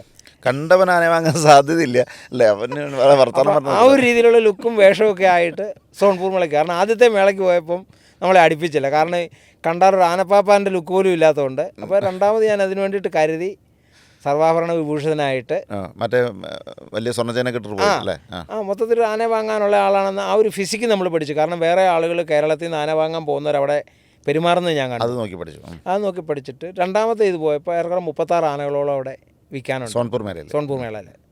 വേറെ ഒരു മേള കൂടിയില്ലേ? ഉണ്ട്, പുഷ്കർ മേള ഉണ്ട്. പുഷ്കറിൽ പക്ഷേ ആനകൾ അത്രയില്ല, 10-12 ഒക്കെ ഉള്ളൂ. അവിടെ കൂടുതൽ ഒട്ടകം, കുതിര, മറ്റ് കാർഷിക വസ്തുക്കൾ, പൂച്ച, പട്ടി, അങ്ങനെ സകലമന. മേള വലുത് പുഷ്കർ മേളയാണ്, പക്ഷേ അത് ഇച്ചിരി ഒരു ഫെസ്റ്റിവൽ മൂഡിലാണ്. ഇത് ഇച്ചിരൂടെ വ്യാപാരത്തിൻ്റെ ഒരു ബിസിനസ് മൂഡിലാണ് സോൺപൂർ മേള. അതായത് വർണ്ണഭംഗിയേക്കാളും ഉപരി അതിൻ്റെ കണ്ടൻറ്റിനും സ്റ്റോക്കിനുമാണ് അവിടെ മുൻതൂക്കം. മറ്റേ ഇച്ചിരൂടെ ഒരു വർണ്ണാഭമായ മേള, കാരണം വാങ്ങിക്കാൻ വരുന്നവരെക്കാളും കൂടുതൽ ഈ ഒരു മെഗാ ഇവൻറ്റ് കാണാൻ വരുന്ന സന്ദർശകരാണ്. അതാണ് പുഷ്കർ മേളയും സോൺപൂർ മേളയും തമ്മിലുള്ള വ്യത്യാസം. അപ്പം 36 ആനകളൊക്കെ ഉണ്ട്. അപ്പം ഓരോ ആനയും ചെന്ന് നമ്മൾ വില ചോദിച്ചു. നമ്മുടെ താത്ത് വില പറഞ്ഞു. അപ്പോൾ താത്ത് വില പറയുമ്പോൾ അവർ ഇതിൻ്റെ ലക്ഷണം പറയും. ഇതിന് നഖം ഇത്ര ഉണ്ട്, ഇതിൻ്റെ വായുകുമ്പം നോക്ക്, ഇതിൻ്റെ ചെവി അടിക്കുന്ന ശബ്ദം നോക്ക്, അപ്പോൾ ഇതെല്ലാം പറഞ്ഞു. നമ്മൾ ആ ശബ്ദം ഇതൊന്നും പോരാ എന്നൊക്കെ പറഞ്ഞ് നമ്മൾ പഠിച്ചു വെച്ച സാധനം. അപ്പോൾ അങ്ങനെ ആദ്യത്തെ പ്രാവശ്യം 36 ആനയെ കണ്ടു കഴിഞ്ഞപ്പം ഏറെക്കുറെ ഈ പഠിച്ച തിയറി പ്രാക്ടിക്കലിൽ എങ്ങനെ വരുമെന്നുള്ളത് ഇതിനെ കണക്ട് ചെയ്യാൻ പറ്റി. അങ്ങനെ തുടർച്ചയായിട്ട് ഒന്നടവിട്ടുള്ള വർഷങ്ങളിലൊക്കെ പലപ്പോഴും ഈ സമയമാകുമ്പം മറ്റ് എൻഗേജ്മെൻറ്റുകൾ പെട്ടിട്ട് പോകാൻ പറ്റാതെ വരും. ഇത് പത്രത്തിൽ വാർത്ത കാണുമ്പോഴാണ് ഈ സോൺപൂർ മേള ആയല്ലോ കഴിഞ്ഞു എന്നൊക്കെ അറിയുന്ന അപ്പോഴാണ്. അന്നൊന്നും ഫ്ലൈറ്റ് യാത്ര ഇത്രയും പരക്കെ ഡൊമസ്റ്റിക് ഇത് വരാത്തത് കൊണ്ട് ഫ്ലൈറ്റിന് പോകാമെന്ന് വെച്ചാലും കണക്ഷൻ ഫ്ലൈറ്റിൻ്റെ ചാർജ് നോക്കുമ്പോൾ അത് വേണ്ടെന്ന് നോക്കും. അപ്പോൾ അങ്ങനെ എങ്കിലും ഒരു 6-7 വർഷം സോൺപൂർ മേളയിലും ഒരു 7 വർഷത്തോളം പുഷ്കർ മേളയിലും സ്ഥിരമായിട്ട് പോയി. എന്താണ് ഒരു ആനയുടെ കച്ചവട വാല്യൂ എന്നുള്ളത്, അതിൻ്റെ അകത്തെ ബാക്കിയുള്ള ഗുണങ്ങളല്ല, കച്ചവടത്തിന് എടുത്തു കാണിക്കുന്ന ഗുണങ്ങൾ ഏതൊക്കെ, കച്ചവടത്തിൽ താഴ്ന്ന ഗുണങ്ങൾ ഏതൊക്കെ. കാരണം ആനകൾ 3 ജാതിയുണ്ട്, ഉത്തമം, മധ്യമം, അധമം. 3 ജാതിയായിട്ട് പറയുന്നുണ്ട്. അപ്പോൾ ഈ ജാതി വർഗീകരണത്തിൽ എന്തൊക്കെയാണ് വന്നേക്കുന്നതെന്നൊക്കെ ഉള്ളത് അറിയാനായിട്ട് പറ്റി. അപ്പോൾ അങ്ങനെ മേളകളിൽ നിന്ന് ഒരു പ്രാക്ടിക്കൽ. അത് കഴിഞ്ഞ് ആ പ്രാക്ടിക്കലിലും മറ്റ് ആനകളുടെ സ്വഭാവത്തെപ്പറ്റിയൊന്നും അവിടെ പഠിക്കാനുള്ള ഓപ്ഷനില്ല. അവരുടെ ആനകളുടെ ഗുണം പറയും, ലക്ഷണം മാത്രമേ ഉള്ളൂ. അങ്ങനെയാണ് 2006-2007 മുതൽ മുതുമല കാട്ടിലേക്ക് പോയി. അവിടെ ഫോറസ്റ്റിൻ്റെ ഗസ്റ്റ് ഹൗസിൽ താമസിച്ച് കഴിഞ്ഞാൽ രാവിലെ ആനയൂട്ടുണ്ട്, വൈകിട്ട് ആനയൂട്ടുണ്ട്, ഈ 2-ന് പോകാം. അപ്പോൾ പിന്നെ കൂടാതെ അവിടുത്തെ ക്വാർട്ടേഴ്സുകളിലാണ് പാപ്പന്മാർ താമസിക്കുക. കാരണം രാത്രിയിൽ ആനയെ കാട്ടിലോട്ട് കയറ്റി വിടും, പിന്നെ രാവിലെ 7:30-8 ആകുമ്പോൾ ഇവർ തിരിച്ചു വരും. അന്നേരം പാപ്പാന് പണിയുള്ളൂ. അപ്പോൾ നമ്മൾ താമസിക്കുന്ന ഗസ്റ്റ് ഹൗസിനടുത്താണ് ഈ പാപ്പന്മാരുടെയൊക്കെ കുടിലുകൾ. അപ്പോൾ നമ്മൾ രീതിയിൽ ഗുരുദക്ഷിണ എന്ന് പറഞ്ഞ പോലെ അവരെ സന്തോഷിപ്പിക്കാനുള്ള എന്തെങ്കിലുമൊക്കെ സംവിധാനങ്ങളൊക്കെ കൊണ്ടുപോകും. അങ്ങനെ അവർക്ക് വേണ്ടപ്പെട്ട ഒരാളാണെന്നുള്ള തോന്നലുണ്ടാക്കി കഴിയുമ്പം ഇവരിതിനെ പറ്റിയുള്ള പറഞ്ഞുതരും. അതായത് അവർ പഠിച്ച തിയറിയല്ല, അവരുടെ അനുഭവങ്ങൾ, ആ അനുഭവങ്ങൾ പറഞ്ഞു തരും. അങ്ങനെയാണ് ഇച്ചിരൂടെ ആനയോട് നമുക്കൊരു ഉത്കടമായ ആരാധന വരുന്നത്. വാത്സല്യം കലർന്നൊരു ആരാധന. അതൊരു പകരം മാറ്റി വെക്കാനില്ലാത്തൊരു ആരാധനയാണ്. കാരണം ഇങ്ങനൊരു ജീവി ഉണ്ടോ? കാരണം നമുക്ക് പല ക്വാളിറ്റികളുണ്ട്. നമ്മൾ പറയും ആചാര്യന്മാർക്ക് ആ ക്വാളിറ്റി ഉണ്ട്, ദേവതുല്യനായ മനുഷ്യനാണ് എന്നൊക്കെ പറയും. അപ്പോഴും ഒരു സന്ദർഭത്തിൽ ഇവരുടെ ദേവതുല്യത പോവും, മൃഗീയമാകും, ആസുരമാകും. അതേസമയം ഇവരിൽ ഒരു സമയത്തും അത് മാറുന്നില്ല. ആ ക്വാളിറ്റി ആയിട്ട് നിൽക്കും. ക്വാളിറ്റി ആയിട്ട് തന്നെ നിൽക്കും. പിന്നെ പലപ്പോഴും ആന ഓടുന്നെന്ന് പറഞ്ഞ് ഇതിന് ഇഷ്ടമില്ലാത്ത ഒരു കാര്യം സംഭവിക്കുമ്പോൾ ഇതിന് ചേട്ടാ എനിക്ക് ഇഷ്ടമല്ല കേട്ടോ എന്ന് പറയാനായിട്ടുള്ള ഭാഷയില്ല, സാവകാശമില്ല. അവൻ ചില ലക്ഷണങ്ങൾ കാണിക്കും. അത് ആനയുടെ ലക്ഷണങ്ങളെന്ന് പറയും. അതായത് ആനയുടെ ചെവി ഇങ്ങനെയാണെങ്കിൽ, വാൽ ഇങ്ങനെയാണെങ്കിൽ എന്നൊക്കെ പറഞ്ഞിട്ട്, അല്ലെങ്കിൽ ആന ഓടുമ്പോൾ ആന ചുരുണ്ടു എന്നൊക്കെ പറയാറില്ലേ? ആന ഒന്ന് റിലാക്സ്ഡ് ഭാവം, അത് സ്നേഹവും പരിചരണവും കിട്ടുമ്പോഴാണ് ആന റിലാക്സ്ഡ് ആവുന്നത്. ആ സമയത്ത് ചെവി കൃത്യമായ താളത്തിൽ ആട്ടും. ഓക്കെ. ചെവി ആട്ടുന്നത് എന്തിനാണ് ശരിക്കും? ആട്ടുന്നത് വണ്ടിയിൽ എന്തിനാണ്? പണ്ടത്തെ കവികളൊക്കെ മറ്റേ മേളം ആസ്വദിച്ച് ചെവി ആട്ടണമെന്നൊക്കെ പറഞ്ഞു. മേളം ഇപ്പം ആനയ്ക്ക് ആസ്വദിക്കേണ്ടതുണ്ടോ? അങ്ങനെ നമുക്ക് വിചാരിക്കാം. ഓക്കെ, അതിന് തെറ്റില്ല. കാരണം അതിനെ നമ്മൾ വിചാരിച്ച് സന്തോഷിക്കാം. ആക്ച്വലി നടക്കുന്നത് ഇതിൻ്റെ ചെവിയിൽ മുഴുവൻ രക്തക്കുഴലുകളുണ്ട്. അപ്പോൾ ഇത് ശരീരത്തിൽ നിന്ന് പമ്പ് ചെയ്ത് ചെവിയിലേക്ക് വരുന്ന രക്തം ഇത് ഈ വീശലിൽ കൂടെ ഇത് തണുപ്പിച്ച്, എന്താണ് റേഡിയേറ്ററിൻ്റെ ധർമ്മം? റേഡിയേറ്റർ ഇല്ലെങ്കിൽ ഒരു വണ്ടിയുടെ എഞ്ചിൻ ഉരുകി ഒറ്റയാവും. ഹോട്ട് എഞ്ചിൻ വന്ന് അപ്പോൾ റേഡിയേറ്ററിൽ കൂടെ നിറവേ ഈ പൈപ്പുകളിൽ കൂടി വെള്ളം സഞ്ചരിച്ച് ആ ഫാനിൻ്റെ ഇതുകൊണ്ട് ഇത് തണുപ്പിച്ച് തിരിച്ച് എഞ്ചിനെ തണുപ്പിക്കുന്നു. ഇതേ പ്രക്രിയയാണ് ചെവി കൊണ്ട് ചെയ്യുന്നത്. ചെവിയിലെ നേർത്ത ലോമികളാണ് മുഴുവൻ. ഇതിങ്ങനെ വീശുമ്പം ഈ തണുത്ത രക്തമാണ് ഇതിന് ശരീരം. അപ്പം ശരീരത്തിനെ തണുപ്പിക്കുന്ന പ്രക്രിയ. കാരണം സ്വേദഗ്രന്ഥികളില്ല ആനയ്ക്ക്, വിയർപ്പില്ല. അപ്പം ഈ തണുപ്പിക്കൽ പ്രക്രിയയാണ് ഈ ചെവി കൂടെ നടക്കുന്നത്. അതേപോലെ 1.5 കിലോമീറ്റർ വരെ ഒരു ദൂരെയുള്ള മണം പിടിക്കാനും കേൾക്കാനും ഇതിന് പറ്റും. അപ്പോൾ ഇതിനെ രജിസ്റ്റർ ചെയ്തേക്കുന്ന കേൾവികളുണ്ട്. അതായത് ഇനി ഇഷ്ടപ്പെടുന്നത്, ഇഷ്ടപ്പെടാത്തത്, പകയുണ്ടാക്കുന്നത്, ആക്രമണത്തിന് കാരണമാകുന്നത്, ഇത്രയും ശബ്ദങ്ങളുണ്ട്. അപ്പം ഇത് ഈ ചെവിയാണ്. ഒരു സിംഹം അല്ലെങ്കിൽ കടുവ, പുലിയൊക്കെ വരുന്നുണ്ടെങ്കിൽ ഈ മറ്റ് ജീവികൾ ഉണ്ടാക്കുന്ന ശബ്ദം, അത് വരുമ്പം ഈ കുരങ്ങ് പോലുള്ള ജീവികൾ, പക്ഷികൾ, അതായത് മറ്റേ ഹിംസ്ര ജന്തുക്കൾ, അതായത് നോൺ വെജിറ്റേറിയൻ ഇത് വന്നു കഴിഞ്ഞാൽ കുരങ്ങൊരു പ്രത്യേക ശബ്ദം ഉണ്ടാക്കും. ആ ശബ്ദം കേട്ട് കഴിഞ്ഞാൽ ആനയ്ക്കും മാനിനും അതുപോലുള്ള ഇരയാകുന്ന മൃഗങ്ങൾക്ക് പിടികിട്ടും. ആ ശബ്ദം 1.5 കിലോമീറ്റർ ദൂരെ അറിയാൻ പറ്റും. അപ്പോൾ ആ ശ്രവണശേഷിയാണ് മനുഷ്യനുണ്ടാവേണ്ടത്. അതിൽ നിന്നാണ് നായകത്വം കിട്ടുന്നത്. കാരണം നല്ല ശ്രോതാവിനെ നല്ല വക്താവാകാനും നല്ല പ്രാവർത്തികമാക്കുന്ന ആളാകാനും പറ്റുള്ളൂ. ആദ്യം വേണ്ട ഗുണം ശ്രോതാവാകുക എന്നുള്ളതാണ്. അതുകൊണ്ടാണ് നമ്മൾ വേദങ്ങൾ പോലും ശ്രുതിയായിട്ട്, കാരണം കേൾക്കുന്നതിനാണ് അറിയുന്നതിനെക്കാട്ടിലും കൂടുതൽ സ്റ്റോർ ചെയ്യാൻ പറ്റുക, പ്രാധാന്യം കൊടുത്തിരിക്കുന്നത്. അതുകൊണ്ടാണ് ഗണപതി എന്നുള്ള സങ്കല്പത്തിൽ വലിയ ചെവി വന്നേക്കുന്നതിൻ്റെ കാര്യം. അപ്പോൾ ഈ ആനയുടെ ചെവി ഇങ്ങനെ ഒരു കൃത്യമായ താളത്തിലാട്ടുമ്പം അവർ റിലാക്സ്ഡാണ്. അതുപോലെ വാല് നേരെ താന്ന് കിടന്നിട്ട് ഇങ്ങനെ ഘടികാരത്തിൻ്റെ പെണ്ടുല പാടുന്നത് പോലെ ഇവൻ ഹാപ്പിയാണല്ലോ അങ്ങനെ നിൽക്കുന്നത്. ഓക്കെ. അപ്പോൾ ചെവി വളരെ ഫ്രീ ആയിട്ട് ഇങ്ങനെ ആടിക്കൊണ്ടിരിക്കും, ഒരേ താളത്തിൽ. വാല് പെൻഡുലം പോലെ ഇങ്ങനെ ചെറുതായിട്ട്, അതായത് ഒരു പെൻഡുലം അനങ്ങുന്ന എത്രയോ അത്രയാണല്ലോ അവൻ തീറ്റയൊക്കെ തിന്ന് കുശാലാണ്. അതായത് എന്നെ സംബന്ധിച്ചോളം ഭയങ്കര ഹാപ്പിയാണ്. ഇതാണ് ആ സമയത്ത് തിന്നുകൊണ്ടിരിക്കുകയായിരിക്കും. കാരണം ഒരു ദിവസത്തെ 18 തൊട്ട് 20 മണിക്കൂർ വരെ ഈ സാധനത്തിന് തിന്നണം. കാരണം 40% ദഹിക്കുന്നുള്ളൂ. ഈ 250 കിലോ തിന്ന് കഴിയുമ്പം ഇതിൻ്റെ അകത്തുനിന്ന് ദഹിക്കുന്ന സാധനം എന്ന് പറഞ്ഞാൽ 60, 70, 80 കിലോയേ ഉള്ളൂ. അതിൽ നിന്നൊരു ക്ലിപ്ത ശതമാനം മാത്രമാണ് ഇതിൻ്റെ പോഷണത്തിന് കിട്ടുന്നുള്ളൂ. ഈ മൈക്രോബ്സ് ഇതിനെ എനർജിയാക്കി കൊടുക്കുന്നുള്ളൂ. അതുകൊണ്ട് തിന്നുകൊണ്ടിരിക്കുകയായിരിക്കും. അപ്പോൾ തിന്നുകയും ചെവി ആട്ടുകയും വാല് തൂക്കിയിട്ട് പെണ്ടുലം പോലെ ആടുകയും ചെയ്ത് കഴിഞ്ഞാൽ ഞാൻ സേഫാണ്, നമുക്ക് കുഴപ്പമില്ലാതെ നിൽക്കാം. മറിച്ച് ഇവനൊരു ഇറിറ്റേഷൻ, ആശങ്ക ഇതുപോലുള്ള സംഗതികൾ വന്നു വെച്ചു. കാരണം താല്പര്യമില്ലാത്തൊരാൾ വന്നു, അല്ലെ താല്പര്യമില്ലാത്തൊരു കാര്യം കണ്ടു, അല്ലെ ഒരു ഭയം വരാവുന്നൊരു സന്ദർഭം വന്നു. ആ സമയത്ത് എന്ത് ചെയ്യുന്നത് വെച്ചാൽ ഈ ആട്ടാവും. വാല് ക്രമമില്ലാതെ ഇങ്ങനെ അസ്വസ്ഥമായിട്ട് ആടും. ആ സമയത്ത് പക്ഷേ ദേഷ്യമൊന്നുമില്ല അവന്. എന്താ ഈ ചങ്ങായി വന്നേക്കുന്നതിൻ്റെ ഉദ്ദേശം? ഇപ്പം നിങ്ങളൊരു ആനയുടെ അടുത്തോട്ട് പാപ്പാൻ്റെ കൂടെ കഴിക്കുന്നുണ്ടാവും, എന്നാലും പിന്നെ ഇടയ്ക്കൊന്ന് വാടകയെടുക്കും. വാടകയെടുക്കുക എന്ന് അതിന് പറയുന്നത്, മണം പിടിക്കാന്നല്ല, വാടകയെടുക്കുക. കാരണം അവൻ്റെ ആ ഒരു ഗാംഭീര്യം ഉണ്ടല്ലോ, ആ ഗാംഭീര്യത്തിന് വെച്ചാൽ പദത്തിനെ ഒന്ന് മാറ്റിയേക്കുന്നെന്നുള്ളതേ ഉള്ളൂ. ഇപ്പോൾ ചണ്ട കൊട്ടുക, മൃദംഗം വായിക്കുക എന്ന് പറയും. കാരണം മൃദുവായിട്ട് വിരലുകൊണ്ടായതുകൊണ്ടാണ് മൃദംഗം വായിക്കുക എന്ന് പറയുന്നത്. അച്ഛൻ ചെണ്ട കൊട്ടുക എന്ന്, കാരണം വടി കൊണ്ടാണ് ആഞ്ഞടിക്കുക. പക്ഷെ മൃദംഗം അടിക്കുക എന്ന് പറയുന്ന മലയാളികളും ഉണ്ട്. മൃദംഗം കൊട്ടുക, ചെണ്ട വായിക്കുക എന്നൊക്കെ പറയില്ല. അപ്പോൾ വാടകയെടുക്കും. വാടകയെടുത്തിട്ട് ഇവൻ ഡൗട്ട് തോന്നിയെന്ന് വെച്ചോ.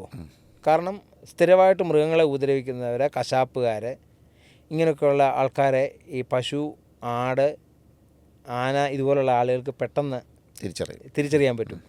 അങ്ങനെ ഡൗട്ടുള്ള ആൾക്കാരാണെങ്കിൽ ഇവൻ്റെ ചെവിയാട്ട് ഇങ്ങനെ ആകും, പിന്നെ ഇങ്ങനെ അങ്ങ് സ്റ്റക്കാവും. അവർ തിരിച്ചു പോകണത് അവിടെ തീർന്നു. അവർ തിരിച്ചു പോയില്ല, എന്തെങ്കിലും പണി ഒപ്പിക്കാനാണ് ഇവ വരുന്നത് തോന്നുക. അപ്പം വാലിൻ്റെ അവസ്ഥ ഇങ്ങനെ നിൽക്കും, അതായത് ഇങ്ങനെ വന്നിട്ട് തൂങ്ങും, അതായത് പകുതിയോളം ഇങ്ങനെ വരും, ഒന്നിങ്ങനെ വളഞ്ഞിട്ട് പിന്നെ താഴോട്ട് ഇങ്ങനെ നിൽക്കും, ആടുകയില്ല, ഇങ്ങനെ നിൽക്കും.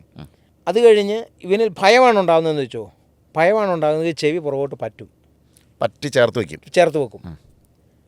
ഈ വാല് ഇങ്ങനെ നിൽക്കും, അതായത് കൂടാരത്തിൻ്റെ ഇതടിച്ച പോലെ ഇങ്ങനെ നിൽക്കും. അടുത്തത് ഇവന് തോന്നുന്നു അറ്റാക്ക് ചെയ്യണമെന്നാണ് തോന്നുന്നതെങ്കിൽ, അതായത് ആന ചാർജ് ചെയ്യാൻ തീരുമാനിക്കുകയാണെങ്കിൽ ഇങ്ങനെ ഇടയ്ക്കൊരു പോസുണ്ട്, 1-2 ഈ രീതിയിലൊന്ന് ആട്ടിയിട്ട് ചെവി സ്റ്റഡിയായിട്ട് നിൽക്കും. വാല് നേരെ മുരിങ്ങക്ക പോലെ പുറകോട്ടാകും, അതിൻ്റെ രോമമുള്ള ഭാഗം തൂങ്ങി കിടക്കും. അടുത്തത് അവൻ്റെ തുമ്പക്കൈ ഇങ്ങനെ വളയ്ക്കും. പിന്നത്തെ പരിപാടി ഒന്ന് അസ്വാഭാവികമായ ഒരു ചിഹ്നം വിളി ശബ്ദം ഉണ്ടാകും.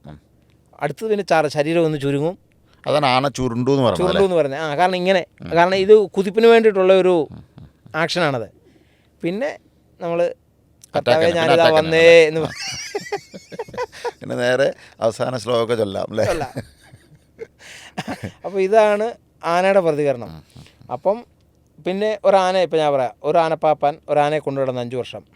അപ്പം ഒരു തോട്ടിൽ കുളിക്കാൻ പോയപ്പോൾ ഇവൻ്റെ കാലം തെന്നി പാറയിൽ, കുളിച്ചു കയറിപ്പോന്നു.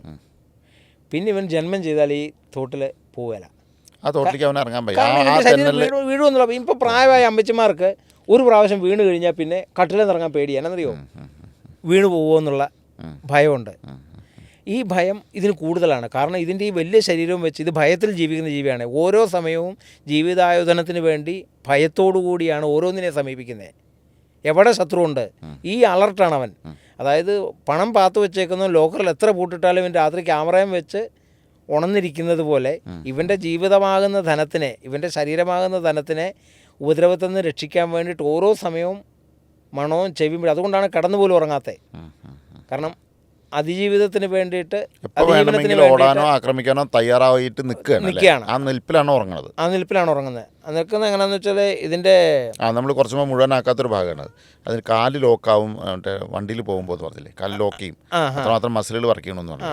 അപ്പോൾ ഈ ഉറങ്ങുന്ന സമയത്ത് ഈ ലോക്കിംഗ് സിസ്റ്റത്തിലാണ് ഉറങ്ങുന്നത്. അതെ, ഇതിൻ്റെ ലോക്കിംഗ് സിസ്റ്റം എന്ന് വെച്ചാൽ കാല് മടങ്ങാതിരിക്കാനായിട്ട് ഒരു പേശി കൊണ്ട് ഒരു ലോക്ക് ഉണ്ടാക്കും, ടെൻഡൻസ് കൊണ്ട് ഒരു ലോക്ക് ഉണ്ടാക്കും. അത് ആൻറ്റി ബെൻഡിങ് സിസ്റ്റമാണത്. കാല് പിന്നെ മടങ്ങുകയില്ല. നടയൽ രണ്ടും ഈ ലോക്കാക്കും. പിന്നിലത്തെ കാല് ശകലം പുറകോട്ട്, പിന്നിലത്തെ കാലം ഒന്ന് പുറകിലേക്ക്, ഫ്രണ്ട് കാലുകൾ അമരം ഇച്ചിരി പുറകോട്ടാക്കി വെക്കും. പിന്നെ അതിൽ അമരം വെക്കുന്നതിൻ്റെ ഒരു കാല് ശകലം മടങ്ങിയിരിക്കും, ശകലം. അത് ഇത് ബാലൻസ് സെൻസ് ചെയ്യാൻ വേണ്ടിയിട്ടാണ്. കാരണം ഇതിങ്ങനെ ലോക്കായി കഴിയുമ്പോൾ പിന്നെ ഇതിന് സെൻസില്ല. സെൻസറിനായിട്ട് പിന്നെ ഉപയോഗിക്കുന്നത് അമരമാണ്. അപ്പോൾ ഈ കാലം ആദ്യം ശകലം നേരം ഇച്ചിരി അലസമായിട്ട് വെക്കും. അത് കഴിഞ്ഞ് ഈ കാലം ഉറപ്പിച്ചിട്ട് ഈ കാല് ശകലം നേരം. അപ്പം ഇപ്പോൾ ഉത്സവത്തിനൊക്കെ പോകുമ്പോൾ ആനയുടെ ബാക്കി പോയി നോക്കുക, ഇത് ഈ കാലിങ്ങനെ പിൻകാലിങ്ങനെ ഒന്ന് ഇടവിട്ട് മടക്കി മാറിക്കൊണ്ടിരിക്കും. പക്ഷെ മുൻകാല് ഇങ്ങനൊരു മുഴ പോലെ വരും.